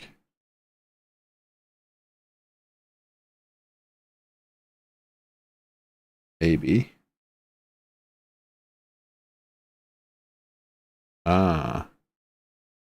Maybe these pieces will help me. Let's see if we can copy them in. Let's see if we can at least make it work. They're in at the client app level, right? If we can make these work, then we might be able to get the redirect to do what it's doing now. I don't think we're going to do that because I think that client certificate.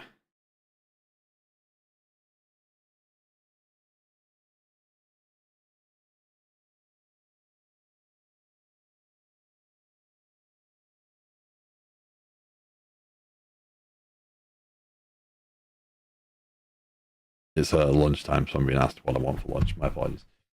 So if we can copy the Angular JSON components from here that do that proxy stuff, then maybe we can get it to. I'm not worried about OIDC client yet. That's not a concern. This is placeholder. Let's minimize that so I can get full. Okay, so development. Let's see if it'll actually do any of that. I don't see ASP. There's no ASP stuff in here. Is it in the proxy? No. I don't think that's going to change anything. So let's see if it does anything.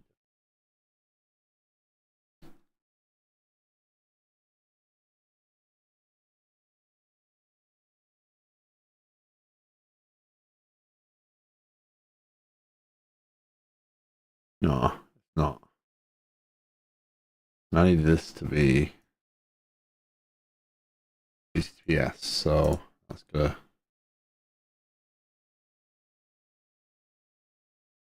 Launch.json is what starts that. Okay.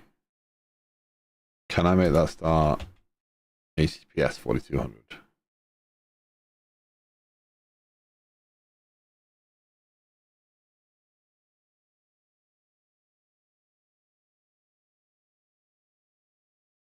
View.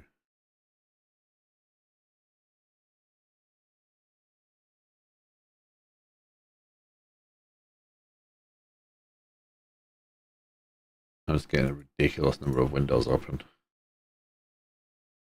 Close that down. Close that down. That down. That one I want. That one I can close down. That one I can close down. That one I can close down. That one I can close. There we go. That's a little simpler. Let's see if that starts anything. Because even for now, I can worry about the proxy stuff later, right? Like lining up that piece. If this starts on HTTPS 4200, I'm okay, but it's not going to start on HTTPS 4200. So how do I do that is the question. Right? Now I know why they don't keep up with the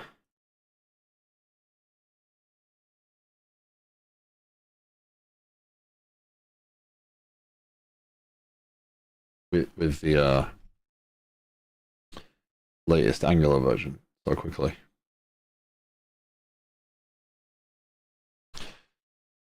So let's go and look up. This is still going to be useful, right?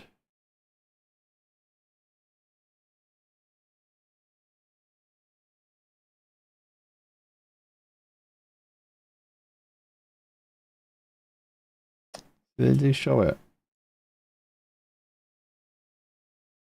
But if I go to auth 0,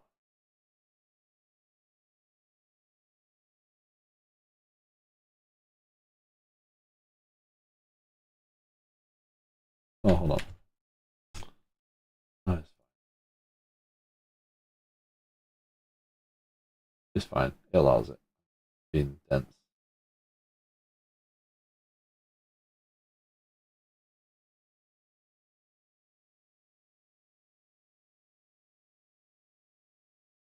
That was me.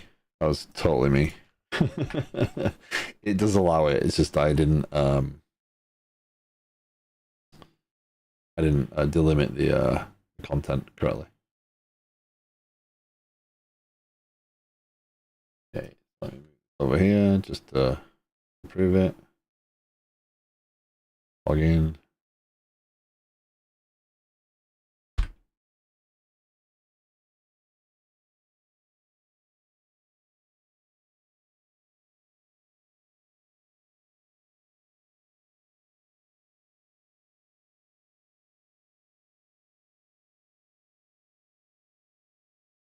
Interesting. Is that the actual? No, that's not. I don't know what that is that's giving me back, but that's interesting. That's like device code. But yeah, I need to. The scopes aren't right. Oh, look at this token. A certain piece of information this has to give me as well. So I'm using the same client app as the placeholder, so that's why that just logged me in, because I've obviously got that already. So jot.io, paste that in. It gave me everything. So it needs this information, so I need the tenant. This is the tenant ID that's logged in, and then I need my permissions. These get mapped when that token goes up to the server, and I can then validate I'm allowed to do stuff. So when I'm asking for stuff, I can do that.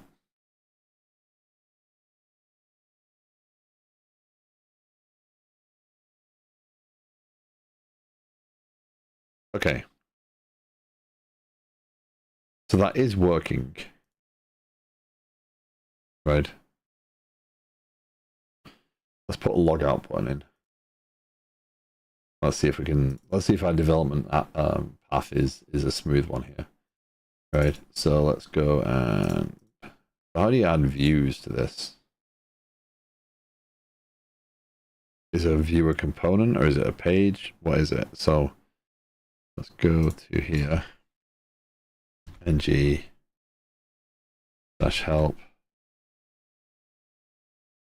So before we did ngg, so we generate. So let's do ngg help.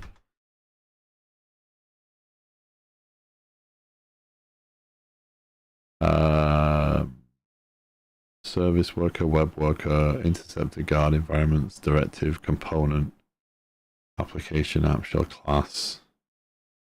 So when we generate that component, the button, okay, so that's a view essentially. So app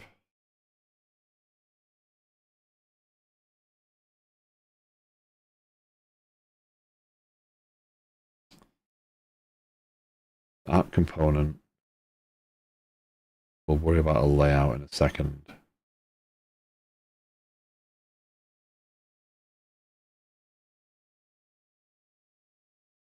I got a DNS. Nice. Cool.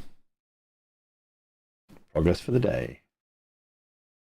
Let's put the logout button in there. Let's make sure the logout works. Get that piece in. That can validate the login scenario. Now, what I'm going to put the pop-up login in, and the kind of return back to the application.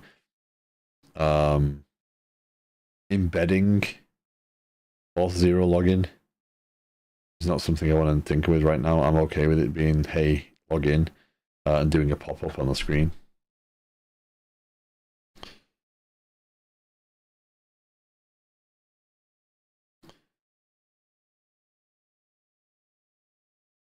Nice. Yeah, that's one of the things when I got the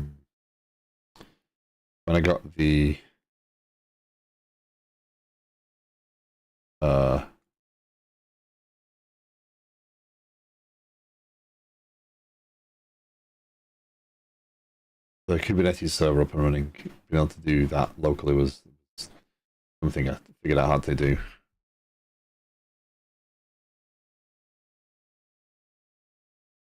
It just makes development much easier as well when you're navigating around and things are working like that.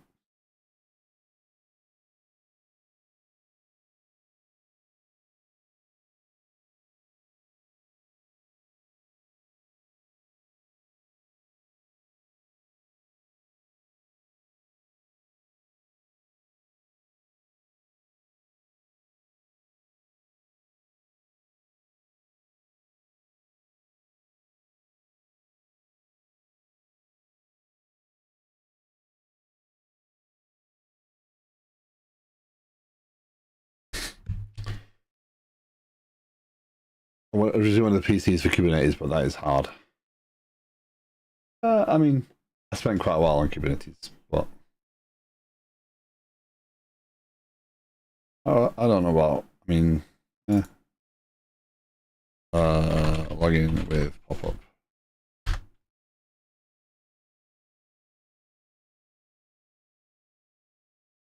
What options did I provide it there?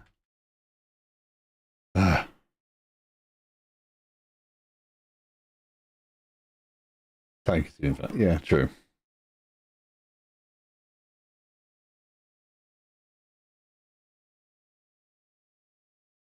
Okay, so we need if auth service. Okay. So for this to be, let's go to our component, right? So we need a constructor, and this requires public auth service.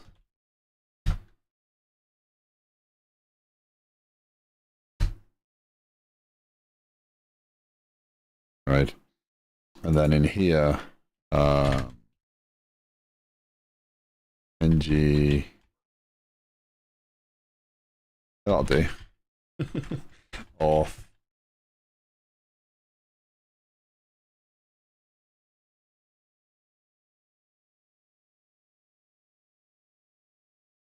And then we need a logout button. Okay, so let's go here. So ngg component shared components buttons logout button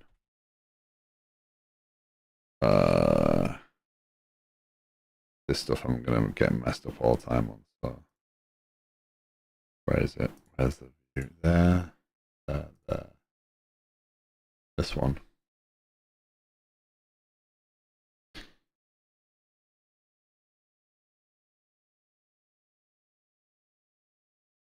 Logout button. Move that over to that screen.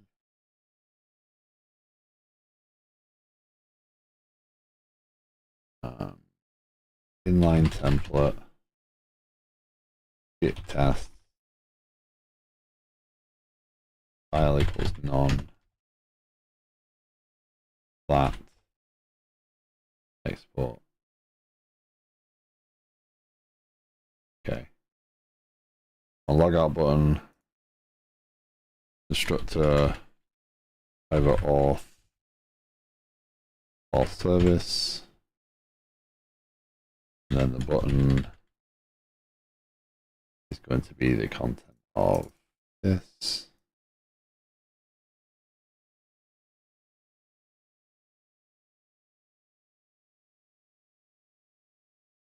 That. Do logout. Public. Do logout. And then in that code, yeah, don't do anything. That's the is okay.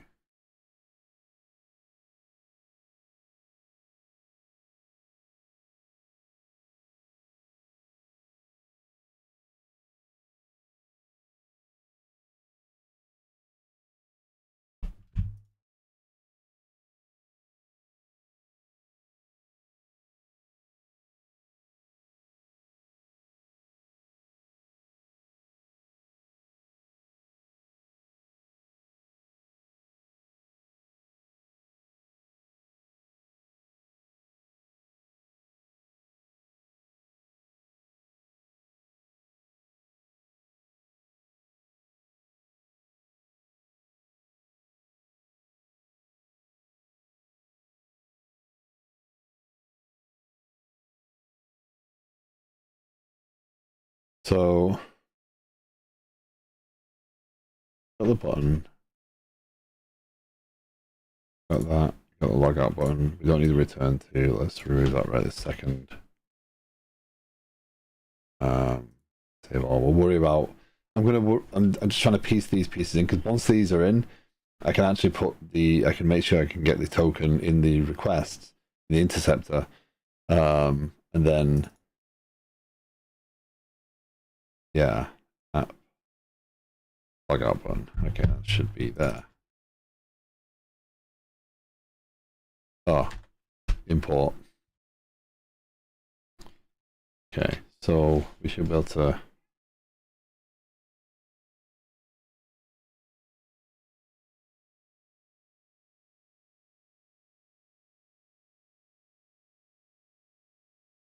Couldn't async could not be found. Oh.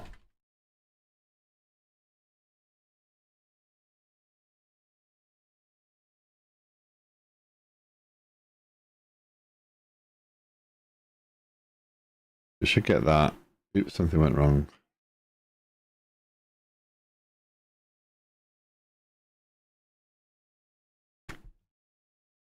I'll be right back.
I'm losing this battle of focus today, it seems.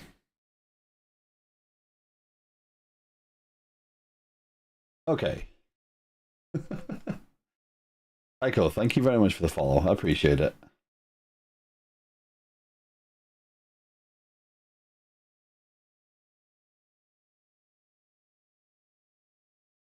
Um, yeah, for anyone joining the stream, my apologies for being BRB again. Unfortunately, young dogs are adventurous and playful, so sometimes they get into things they shouldn't do. So that doesn't work. That's interesting. So we go to monitoring logs.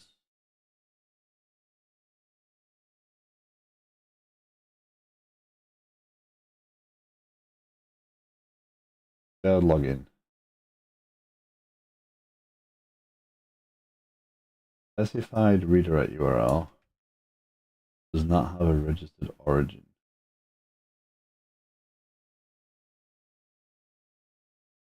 Okay.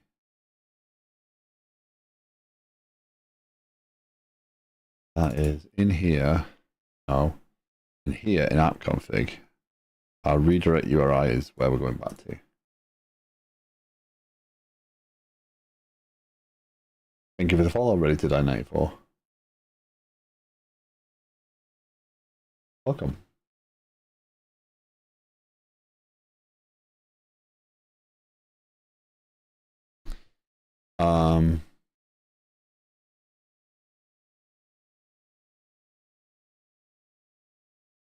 So let's go back here.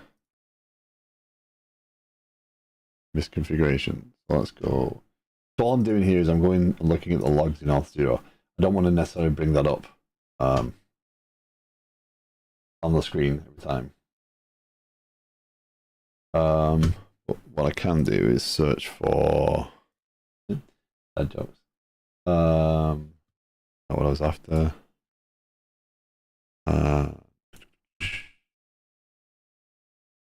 Tab over here. So what I can do is kind of search for what the error message means. So what it's telling me in the Angular, in the Auth0 logs, is that the specified redirect URI does not have a registered origin.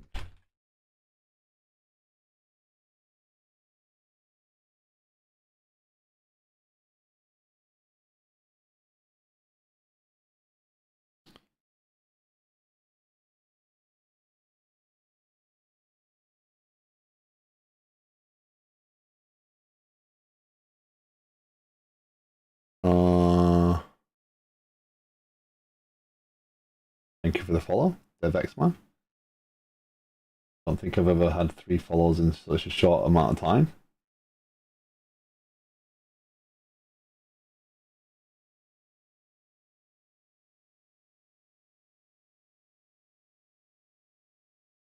Can one of you confirm that those are legitimate follows?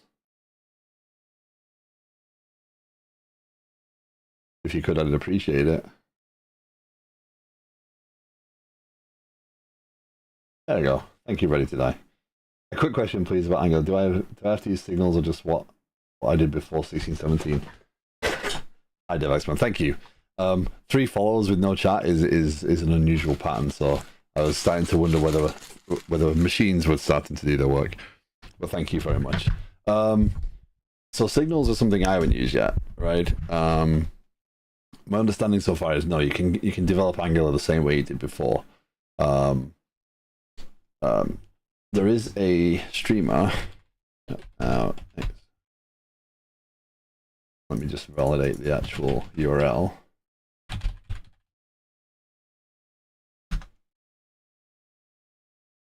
Yeah, Jason, I believe it is, XO Camille, who is a bit more of an Angular expert.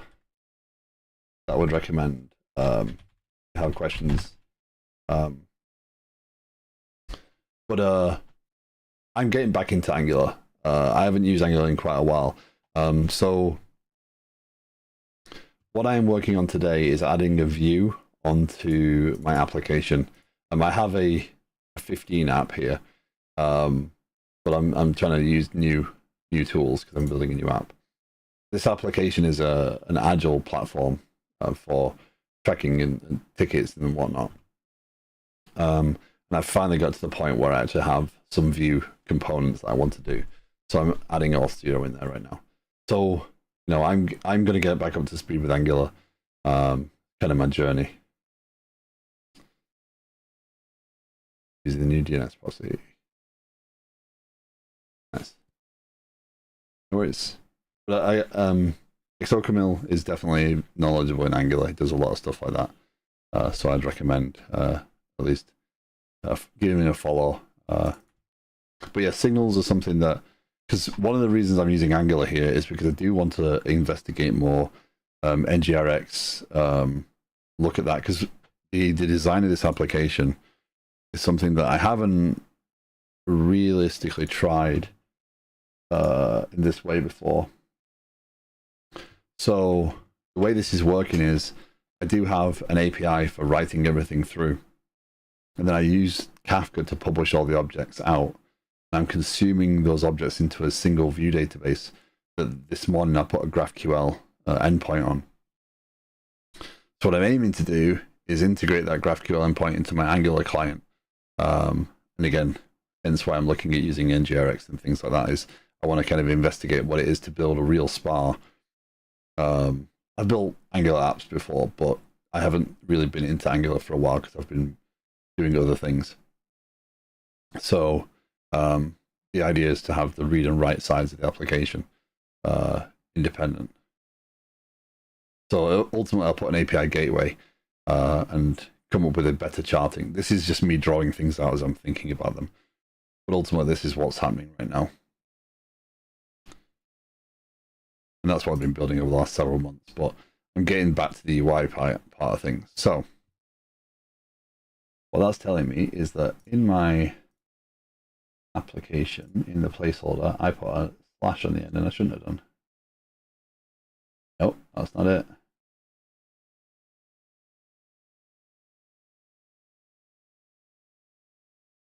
Check. Let's just check.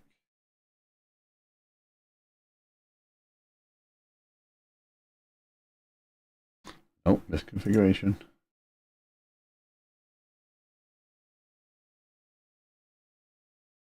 Specified redirect. HTTP localhost 4200. Does not have a registered origin.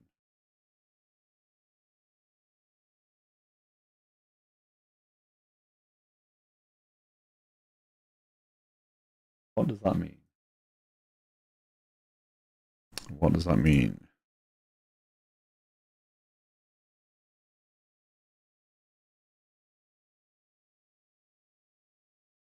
Allowed web. Oh, hold on. Did I not add it as an origin? I added it as a.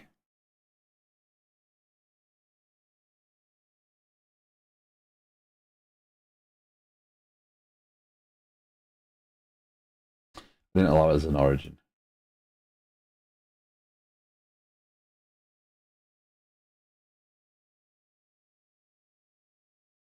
The error message was telling me all.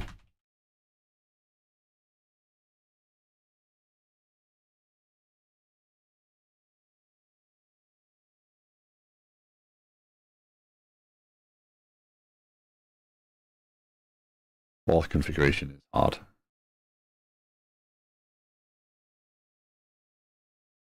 What is a site that has a huge amount of ads? Depends on what you're looking at. I mean, not Medium. Pretty much look at any newspaper site. If you're going, if you're trying to, are you trying to validate the proxies doing ad block for you?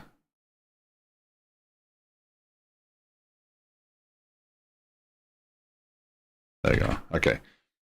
So that is now, that is logging me in again, right? Can't bind to ngIf since it isn't a known property of ng container.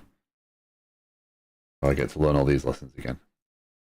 So if it isn't apparent for anyone joining the stream, UI is not my nice. Yeah, most news sites, New Jersey 13 and whatever, they're just riddled with ads. It's just how they try and make the money.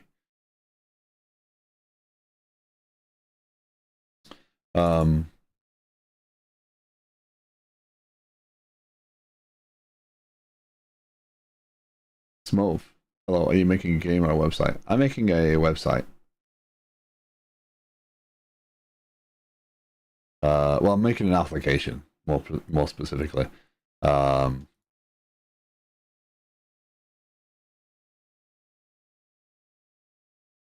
I am building that's not how I want to do that.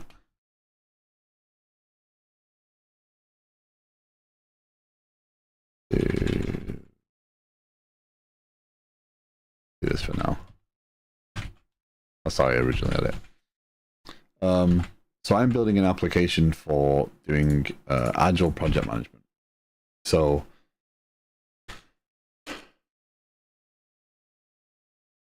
nice. If you've developed software at all, if you've developed software as part of any organization or whatnot, you've likely come across tools for tracking your work, right? You may have experienced Jira if you've worked in an organization. But as a developer, working with a group of people, you're normally asked to track what you're doing, right? So I have some opinions on how those things should work and things that I could do to improve those things. So I am building an application built around the tracking work. And I've been building that application now for probably about 6 months. The reason I'm streaming it is because I'm just trying to highlight, here's an application, here's the development process, here's the things I'm going through, here's the struggles that a single developer is going to have developing something of such complexity. So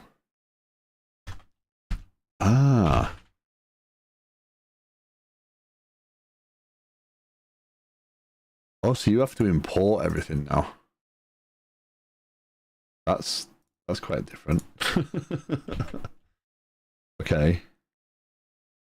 There's my logout. Okay, so that log out. I'll log in. Get the prompt. This is maybe plus deflux. Go over here, get the password.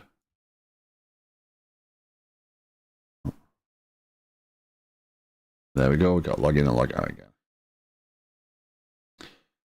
So I can log into the application. That's a good step. The next step is to validate is to get the list of planning items down. So I'm not going to worry about the layout first. I'm going to worry about the basics of communicating with the back end. And once those pieces are in place, then I can worry about starting to design the actual site. I have a few ideas of how this should go, right? But if you've looked at tools like Trello in the past, right? If you've looked at Trello, this view will be familiar to you, right? So this is a Kanban board, essentially. Similar to a sprint board, just more focused on the work that has to be done rather than the time in which it has to be completed. Sprint board is pretty much the same concept, just has a time limit on it normally. Also, the concept of pointing stories and relative size and estimations and stuff is different. But ultimately, this is kind of what I'm aiming to produce. However, from a development perspective, this isn't necessarily the most helpful thing, right? This is, if you are adding in lots of features, if you're adding in lots of ideas and thoughts, etc., and you're trying to get a backlog of work built up, the problem with doing that is that you end up with a massive wall of cards, and cards get lost in the stack, and you don't know where they sit, you don't know what you've got to work on next. So I kind of want to work on more views that are, here's the items you've got to work on next. So I want to introduce the concept of a review date to these things. So when you enter them, it will push a review date on it, and it will order these cards in a view by the review date. When you start to move them into the process, then you can see a list of here's the work you've got to do in the order it needs to be reviewed. So there you go. So what I'm focusing on right now is pretty much this sort of, this is my goal, right? I need something like this by the end of this run of UI development. So I have a GraphQL endpoint that I can query the data. I have permissions for my users, and now I'm going to be building this. So again, if you've seen Jira looks like, I mean, Jira, Atlassian, who owns Jira or builds Jira, also owns Trello, right? But here again, a board, that's a very old style. But again, the concept is the same, right? You have swim lanes. These have points on them. These numbers here, they're points, they're relative points. This team doesn't use that. Thank you for the follow, Curie. Welcome. So, you know, this is kind of what I'm aiming to build. The only difference is I think I consider these tools, these screens, to be management tools, not developer tools, right? So I kind of want to create views of this that are very much focused on the work you have to do, and even as far as going to create plugins for the development tools you use to say, hey, here's the work I'm working on. I can do add notes. I can do everything against the story in my IDE. And ironically, I think JetBrains does have some of those pieces for their space tools. But still, space is focused on swim lanes. So the way the stream works, if you're new to the stream, is if you have any questions, thoughts, opinions on what I'm doing, you're more than welcome to share them. If you want to talk about, if you want to learn more about the technologies I'm using, you're more than welcome to ask. I will show them on stream. I do not share the source code for this, but I do open source some of the components that I've built along the way. Right now, this is using .NET 8. It's using SQL Server for the database. I'm using Kafka, Apache Kafka, or Confluent Kafka for messaging, integration events, etc., between the systems, and several other libraries along the way. And as of this morning, I'm using Hot Chocolate for GraphQL, and I'm working towards getting this Angular view working. So we can be logged in, right? We have our buttons for log in and log out. Let's create a view component for getting the data from the database, from the GraphQL endpoint. And then we'll figure out where we put an HTTP interceptor, because I haven't done that yet even in the current placeholder. So ngg component. This is going to go into, so that's shared from there. I'm going to do app components.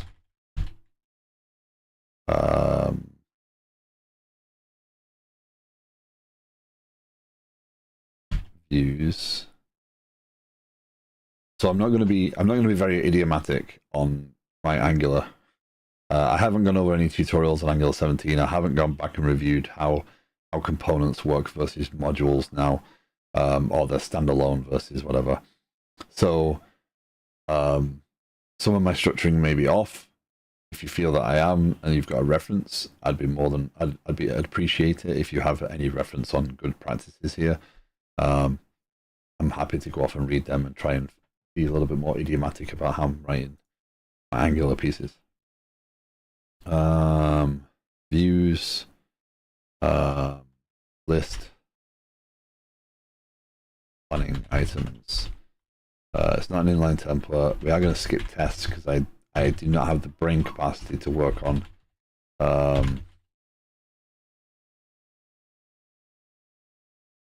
a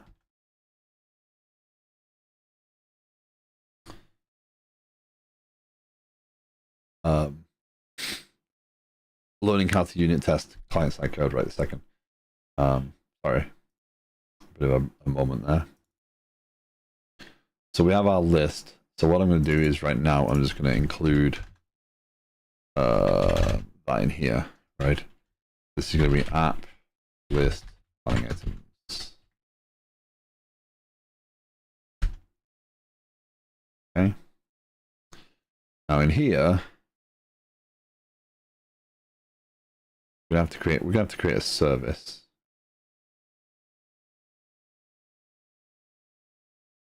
So ngg service app services. What do we call this? This is going to be called the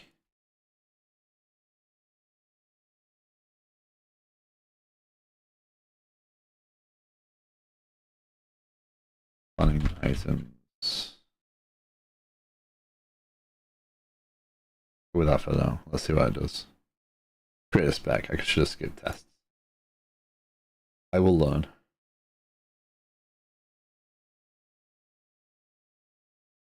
Okay.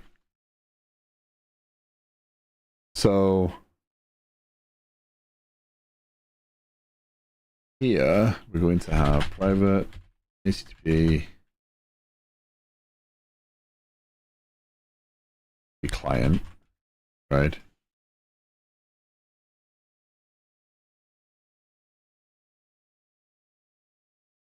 Now let's have a look. Let's go over here. Do hold on, we've still got that reference up from earlier on. Did I pull it over to the screen, or did I pull it over here? Over here. Okay. This reference so far has been the best one. I'll share that in chat. It's like a cool thing to do. So if you're trying to add Auth0 authentication to Angular 17, this seems to be the best version so far. So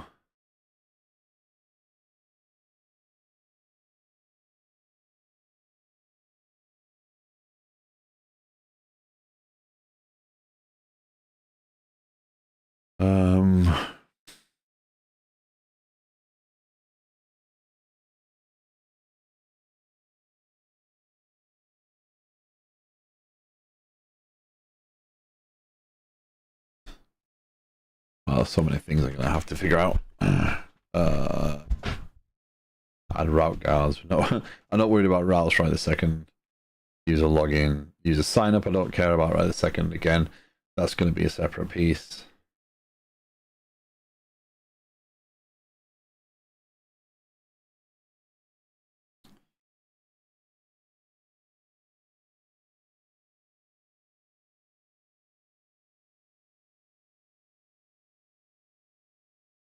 Your Angular application authenticates the user must use an access token from Auth0. The application can then pass the access token to your API as a credential. In turn, your API can use Auth0 libraries to verify the access token.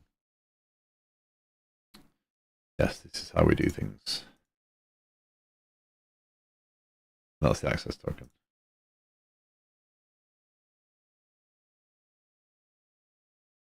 Oh, pick an API code. Okay, these are samples. Okay, so don't care.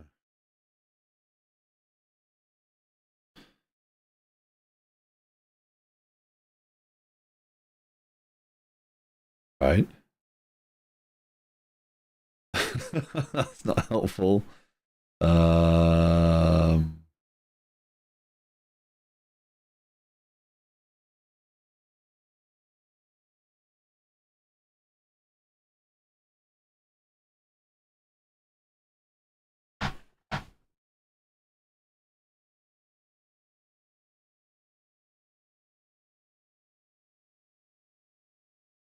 Right.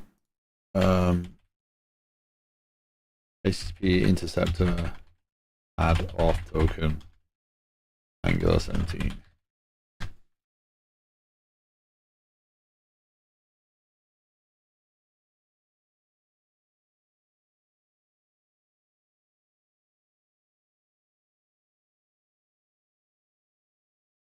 Login interceptor HTTP is an HTTP interceptor.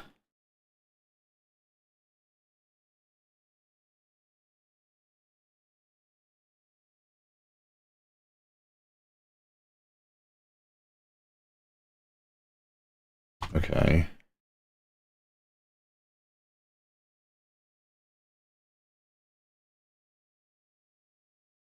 So over here we should have had app components. There's our components. Our service get registered. That's that.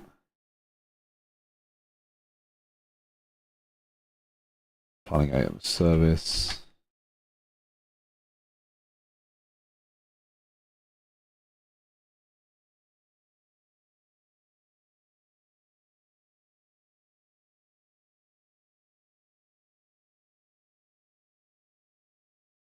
$2023. It doesn't put it in local storage, does it? I think it did. Oh. Not in my local storage.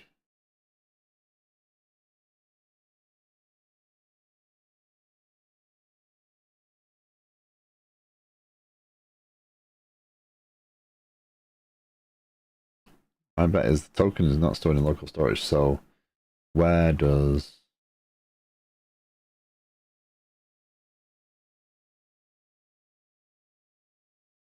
Bot interceptor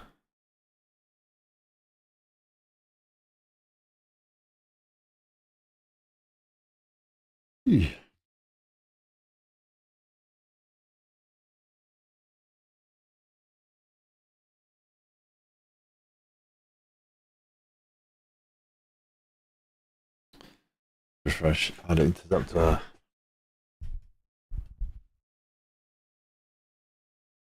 Auth service. That is off. All 0.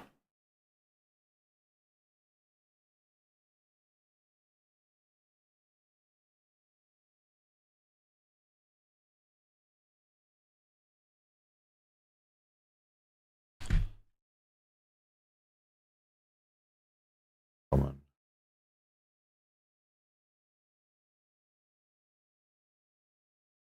Right, but we don't get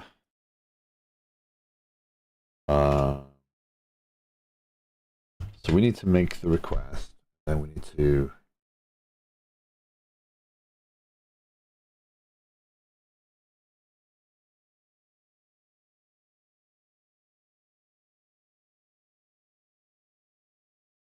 help us off. Let's do that first. NGG help.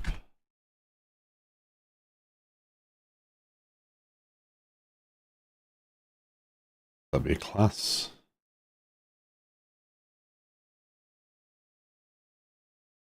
Interceptor.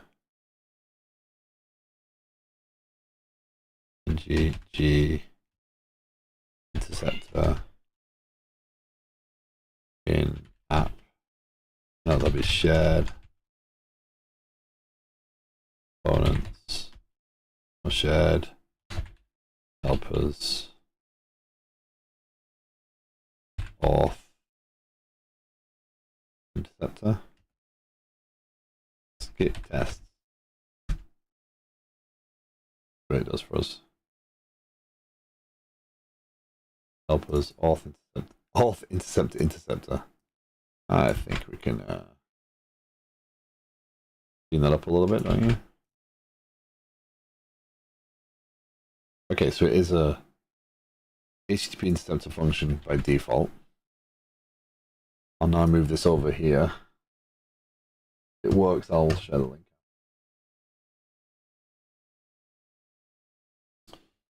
Move that there.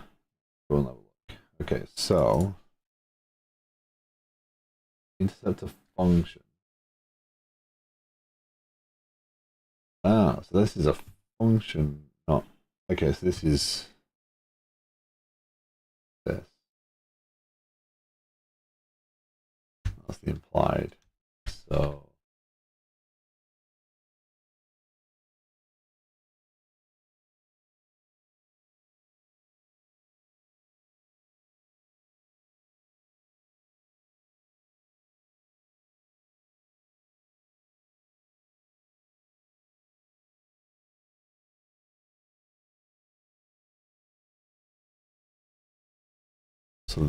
what essentially what that is doing request equals request dot clone and then saying with credentials true. Right? But I don't see how that would do anything for us. That example is creating a class. This is not in a class. This is, yeah. Const HTTP interceptor provider. So that's an interceptor itself. Let's go and see if we can. Using.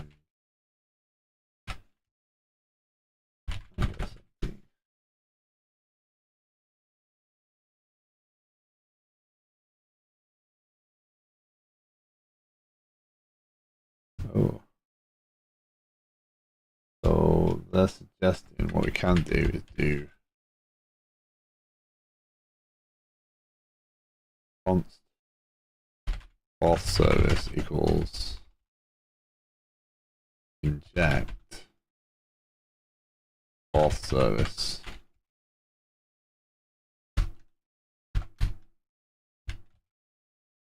Then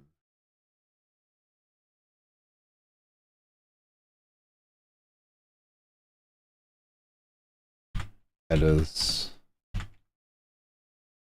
Yeah.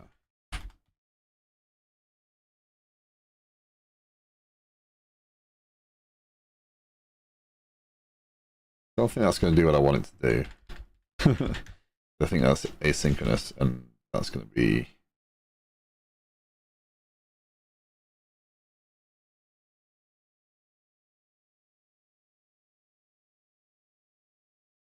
I think what I need to do is really do that. Yeah.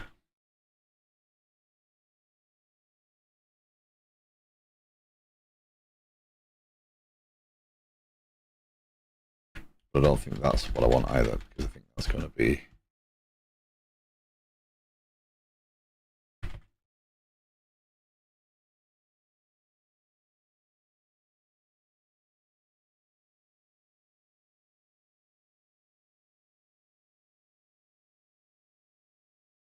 I don't think that's that's not valid, because that's not going to work to do what I want.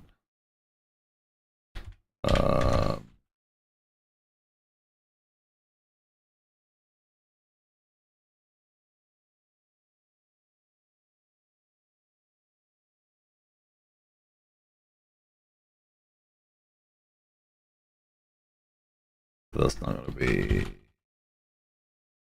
That can't be an auth interceptor then.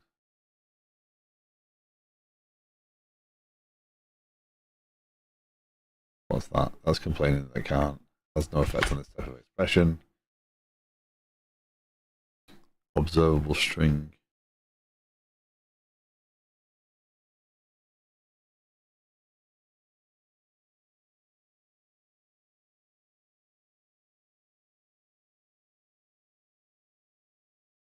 Wait.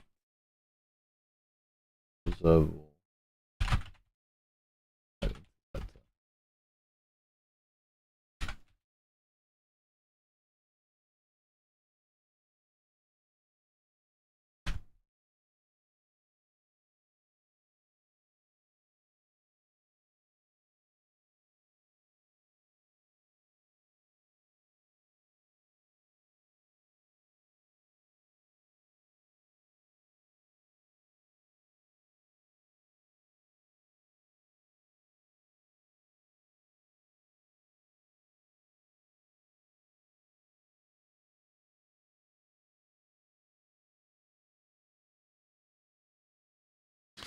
So,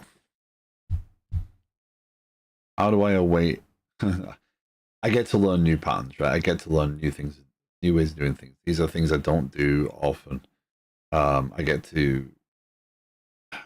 There's going to be a struggle to start with. I understand that. That's the way development is. Not everything comes easy. Not everything comes quick. But yeah.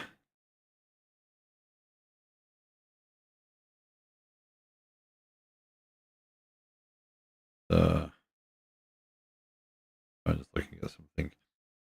So what I need, this will give me the token, right? But I need to await this, but I don't know how to await it and then continue and get the token, right? I kind of need that to happen. But that's not valid because this will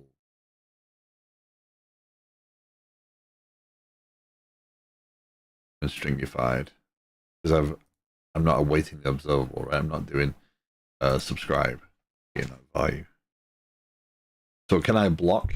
Can I literally do an await somehow of an observable? How to use async service.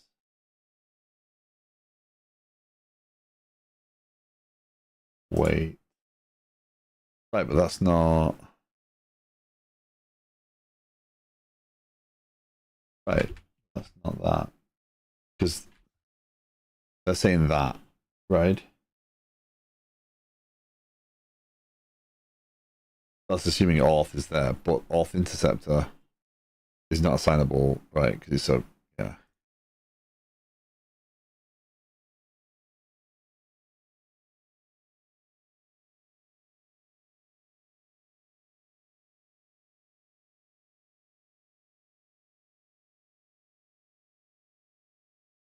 This is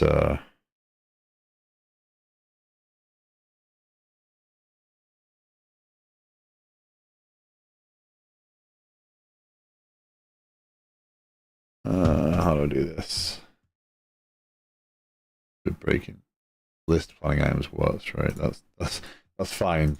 That's just that there. But I've got to inject this service, and the service has to make a request, and the service has to get that data.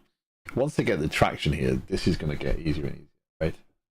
And I'm going to be developing in the Angular app for several weeks without going back to do much more. So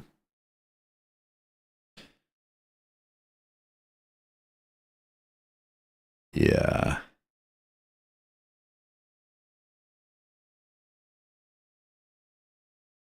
What do I do? What do I do?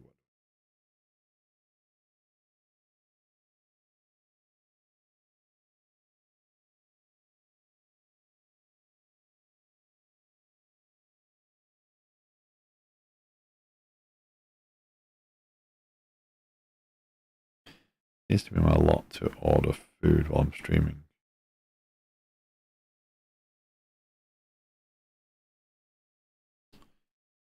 I mean, is there anybody watching that's done this?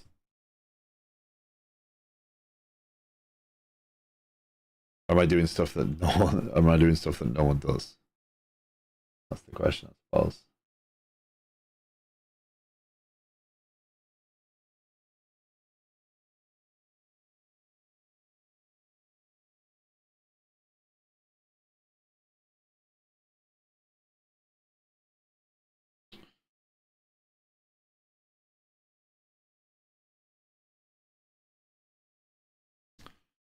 How do I get through this? How do I get through this?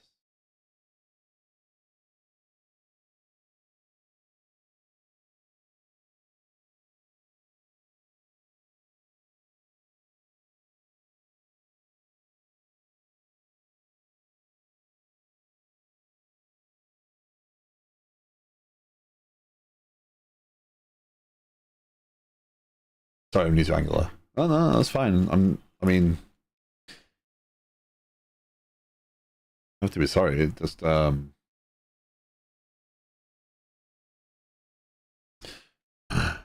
is the sort of stuff that once it's working, right? It's again why the UI side of things is not normally where I'm comfortable because there's a lot that changes. This is Angular 17. It has changed drastically since even I last used Angular. Adding the interceptor. This is what I need to do. I get what I need to do. It's just like, how do I do this? How do I wait? Should I wait? You know, because I'm seeing a lot of interceptor classes, but this, when I added the interceptor, I added the function. So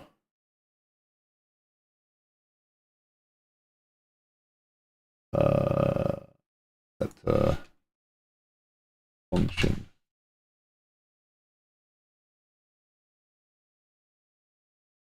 Angular.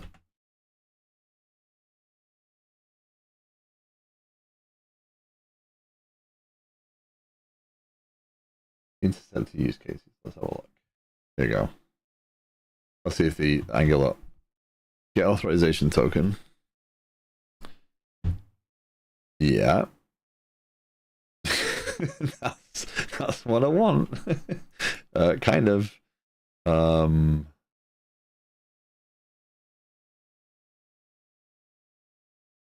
again, class though.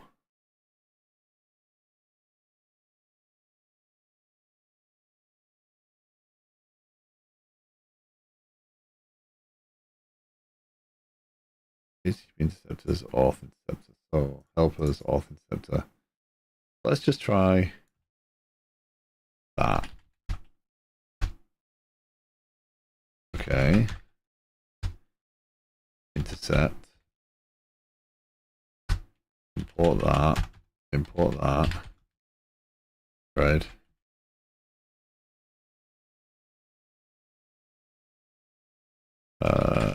Get access token only. It's still an observable. So can I get away with that? Wait. Right, that doesn't allow me to do that. I'm still back at square one there.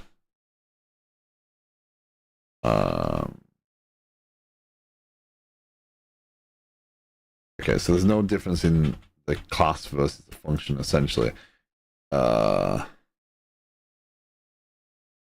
So I'm looking to do resolve observable.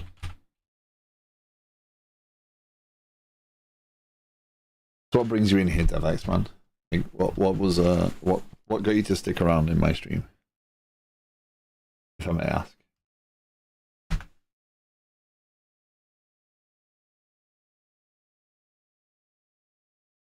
Resolve. No, that's not resolve.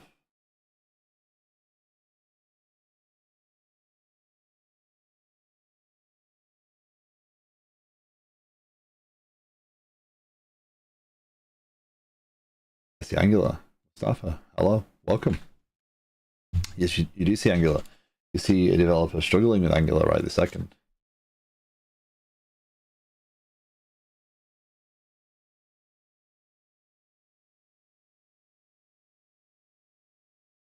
That doesn't.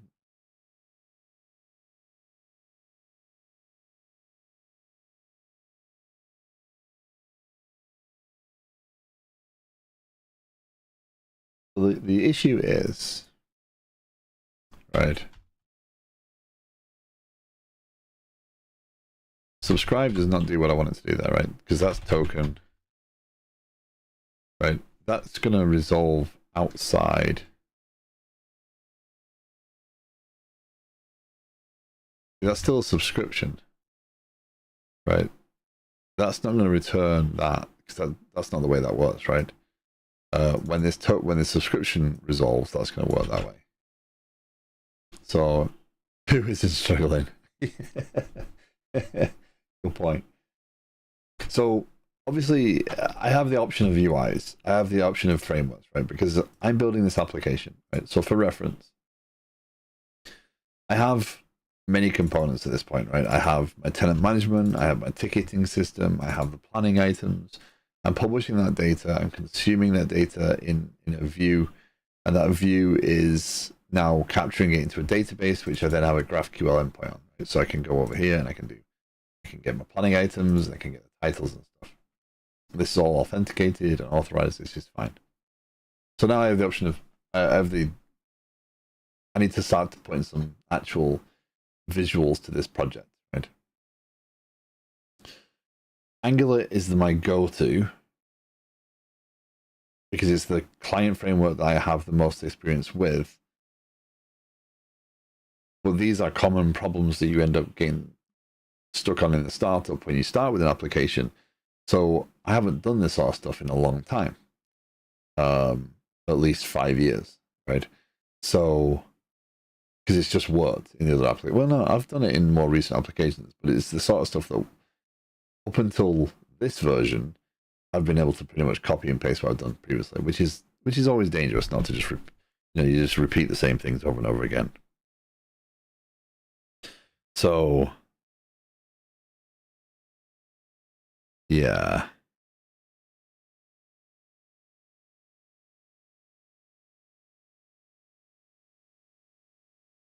We're going to figure out how to get that access token resolved and either injected into this or kind of block on that access token until I can proceed, and then the intercept will work because it'll have the token. And I should cache it. I'm not storing it in local storage.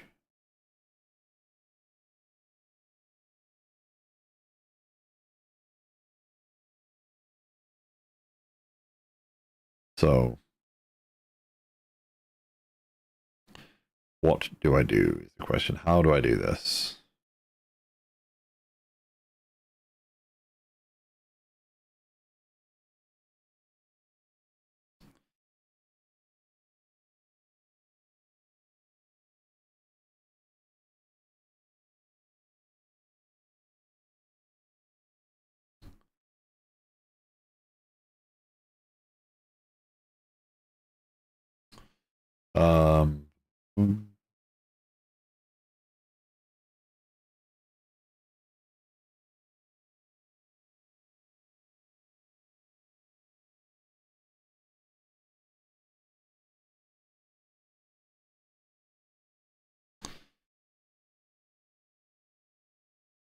Driving me crazy.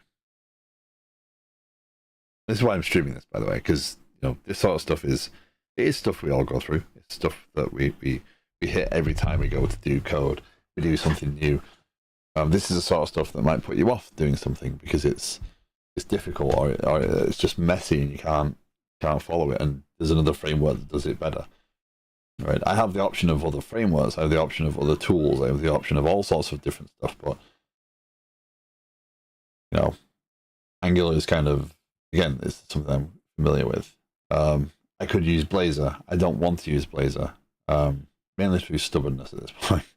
But the Blazor tooling just doesn't make sense to me.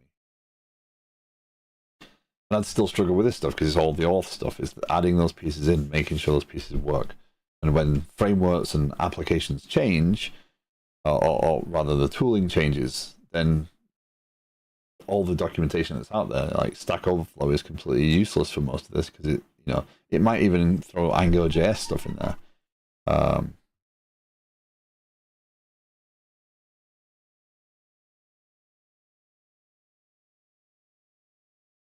So what I've got to do is I've got to resolve that observable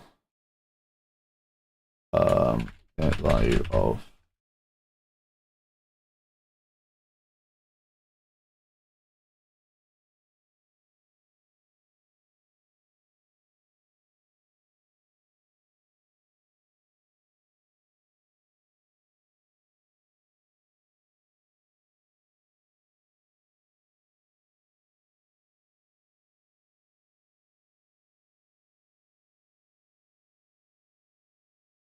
right.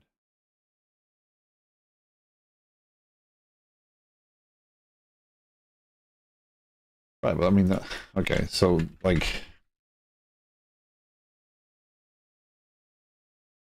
again, well, let token equal that. This is not going to give me what I want. T goes to token equals T. That will not give me what I want. I mean, we can validate it, but pretty certain it won't. So let's go and get that's the view. So when it says view here, this is just API, right? Maybe poorly named because it's called view. But that's the application stack, and then the front end is here. Clients and front end will probably be the same in the end. Source. So how do I now add? How do I add an intercept in there into Angular? add interceptor function. Go 17.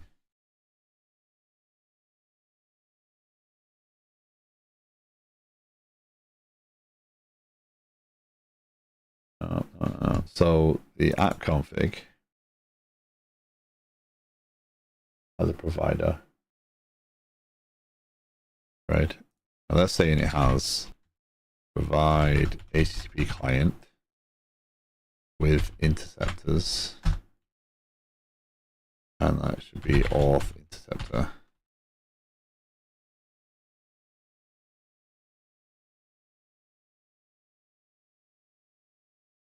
What's the odds that works?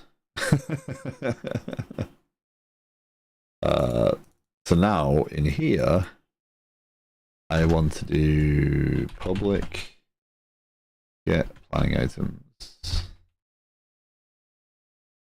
which is that returns a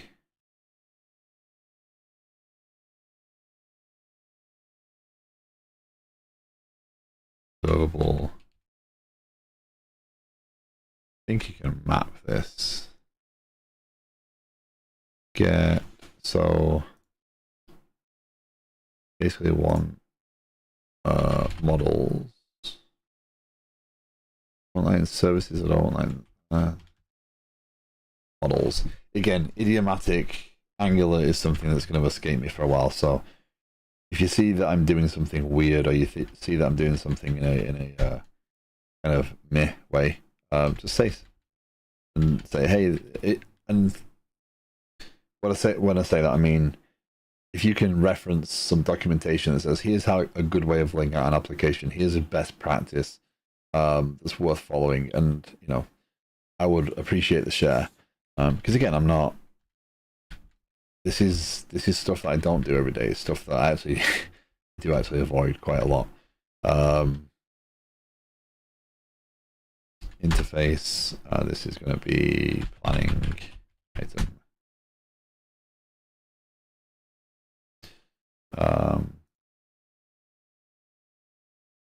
Planning item. And this is going to be planning item. Models planning item. This is going to have. Let's say for now.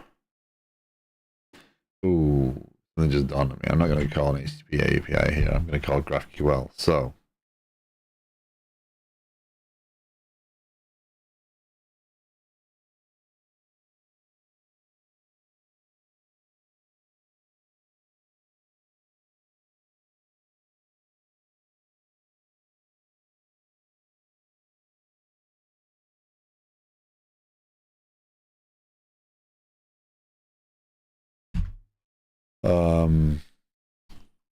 And on to the next learning, right?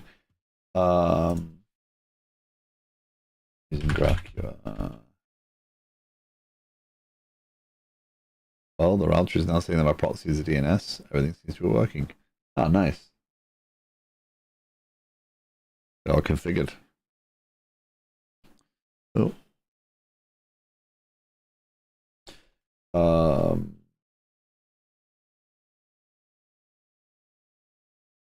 Angular client. GraphQL.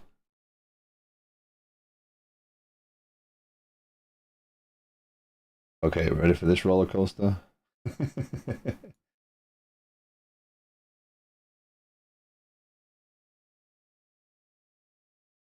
So I'm not just using an HTTP API here, right? I'm using GraphQL.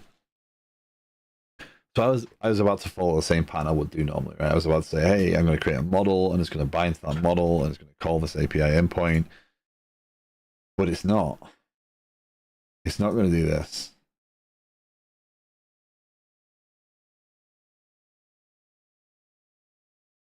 It's going to go to a GraphQL endpoint. GraphQL endpoint, right? And it's going to ask for. It's going to have to send a well-formed request.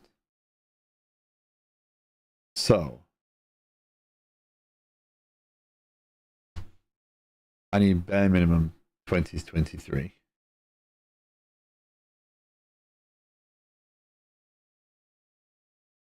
November 2023. Okay. Let's talk about how we do this. Create a new module. We've been here before. So Apollo GraphQL.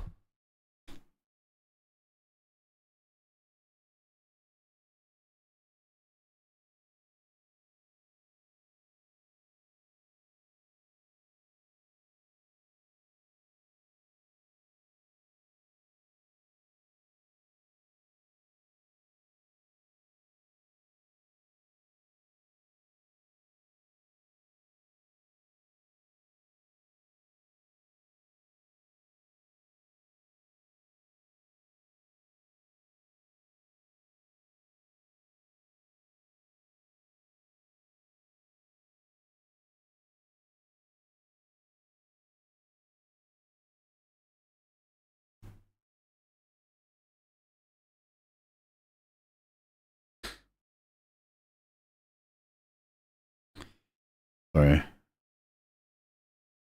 That's bad news. Apollo GraphQL Angular 17. This is going where it's going to be where it's going to get challenging, right? So again, once you change everything away from one way of doing things, and then you have to go and relearn all that stuff again, it's just going to be harder, right?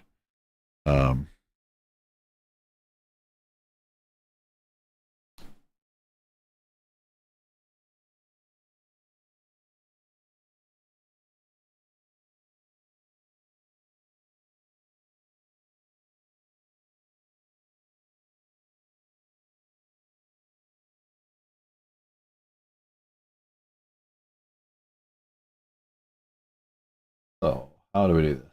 How do we do this? How do we do this? So GraphQL, GQL, Apollo, watch query, dogs. So I'm not going to put subscriptions in yet, but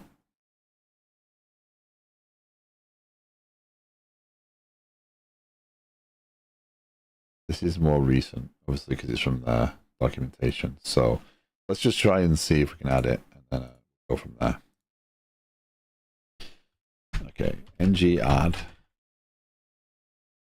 Apollo killer. So we're gonna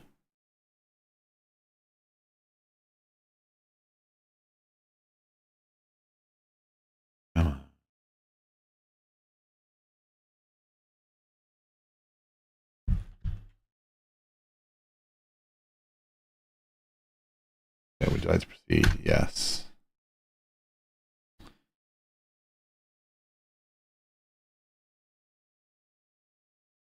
Okay, that's good. Installing Apollo Angular and Angular CLI.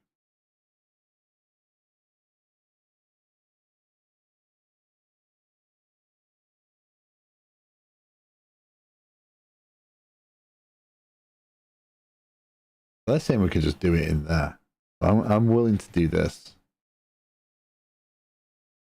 because that way I can just run. Yeah, let's give that a go. URL to GraphQL API. It's going to be localhost 7086.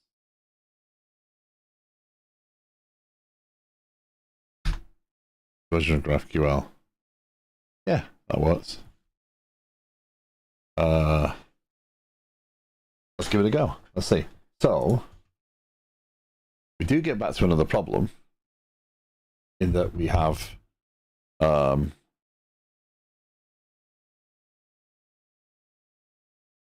I swear time just flies. Wow, we're running a 3.5 hour stream. We do have another problem that I do now need to understand, can my interceptor still work? So that's going to be a challenge. Because, you know, that's yeah. But we should be able to we should be able to get rid of this. I'll worry about that afterwards, actually. So what they're saying is I should be able to do this.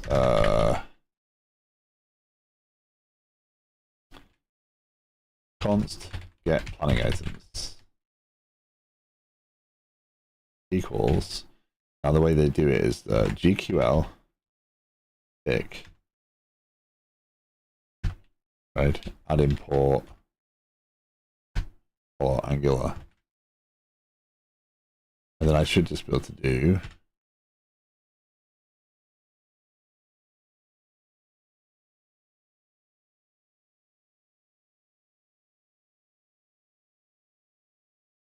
it seems so. Yeah, let's go with that. And then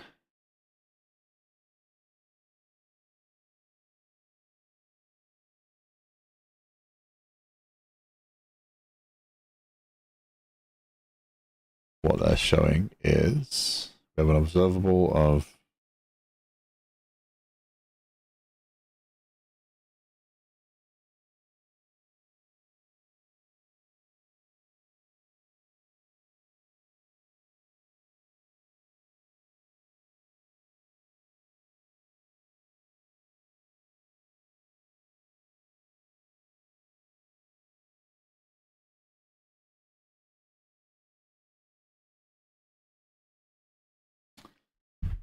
observable of any. Let's just create it the same way right now. So items is an observable of any. That's fine. Complaining about. That's fine. Constructor gonna be private Apollo.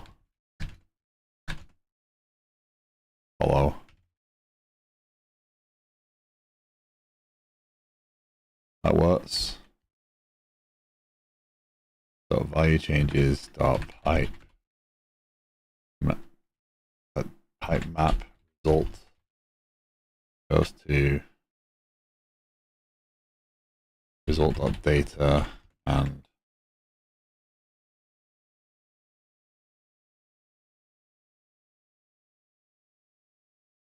result.data.planning items.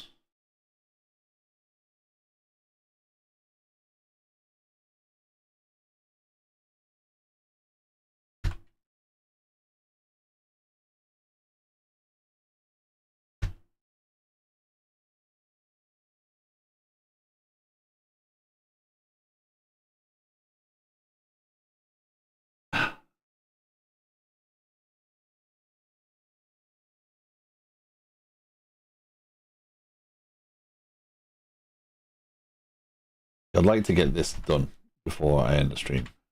Right? That's not.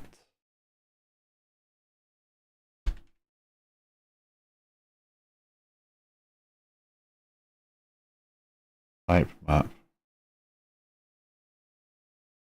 Figure out what that means afterwards. Let's see if we can. So again, we don't have. We need to add Apollo, GraphQL, Angular, add authentication. Now I assume it's an easy thing to do because it's something that should be a component of.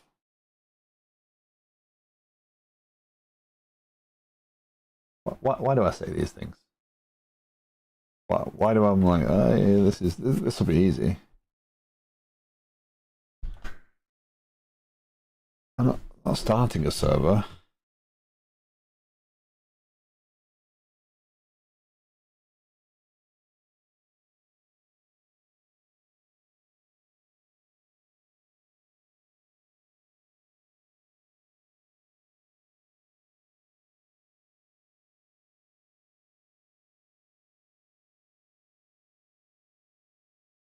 HTTP interceptor.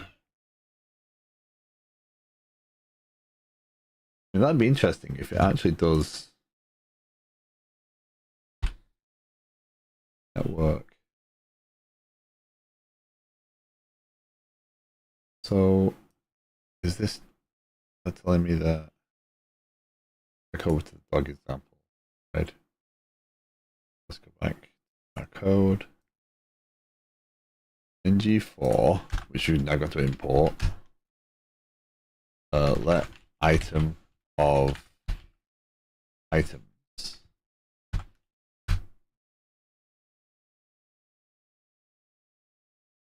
item.title imagining this is going to error now. I'll make a request. Oh, it did make a query.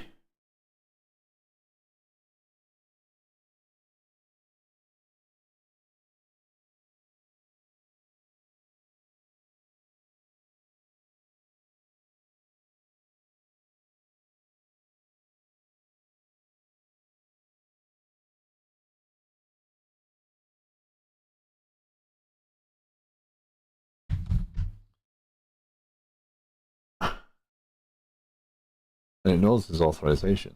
Well, it knows it doesn't know there's authorization. It didn't add it. Well, let's do it this way. We're going to do it where we're going to remove the. Let's remove the auth first from the actual view. So all that's requiring auth is in my query. I have auth, right? And that's the only thing that's making that happen, right? If I do that and I build it, let's start that. I don't know why I started.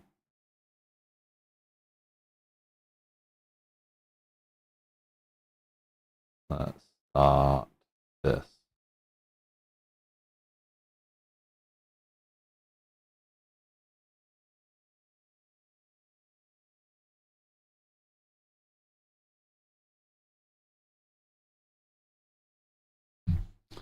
Let's do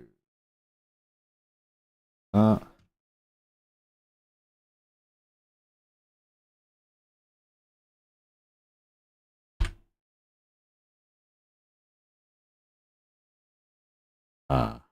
Get errors back.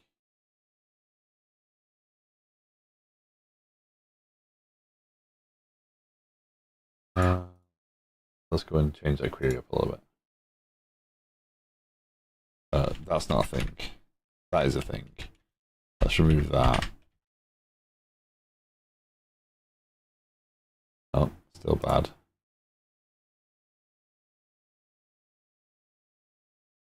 Just erroring. What does that mean? HTTP failure response.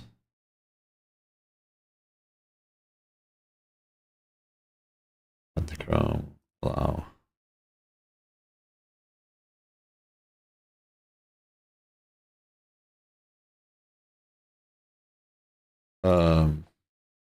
If I have to go to Chrome to do better development, I'm going to go to Chrome to do better development.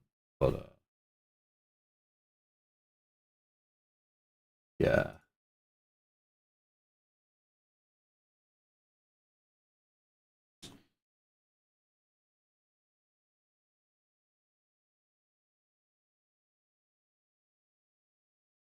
Oh, hold on. Is that going to?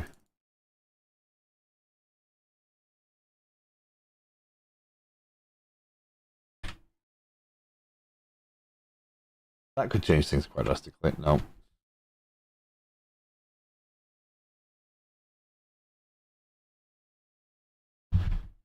Well, that could also change things quite drastically. So I couldn't. What's by cause? That's a different type of error. So let's go and stop that. And let's go and add 4200 in as a cause.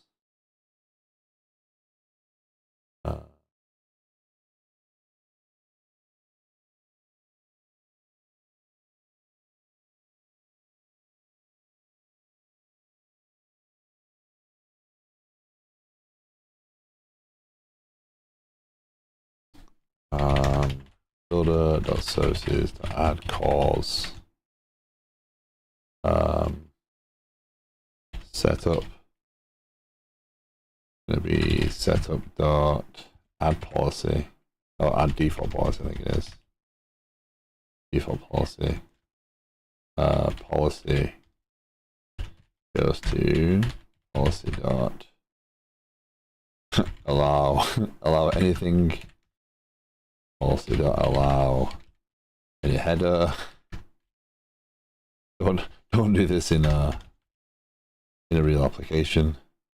allow any method. And then down here, app.useCalls. And that'll use the default. So let's do that. Yeah, in a real application, you don't want to do that. You don't want to. The problem is that it's so easy to get stuck on this stuff. You leave it in there, and yeah, that's going to be a problem later on. Yeah.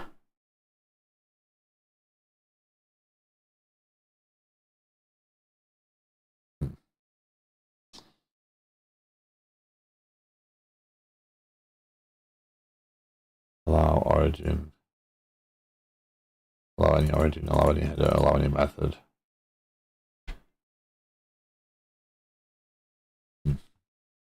Oh well, I have to work on that.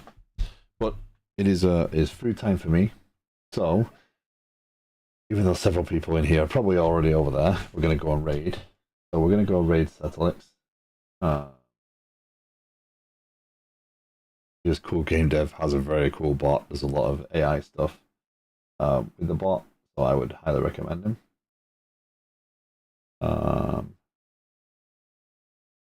So go over there.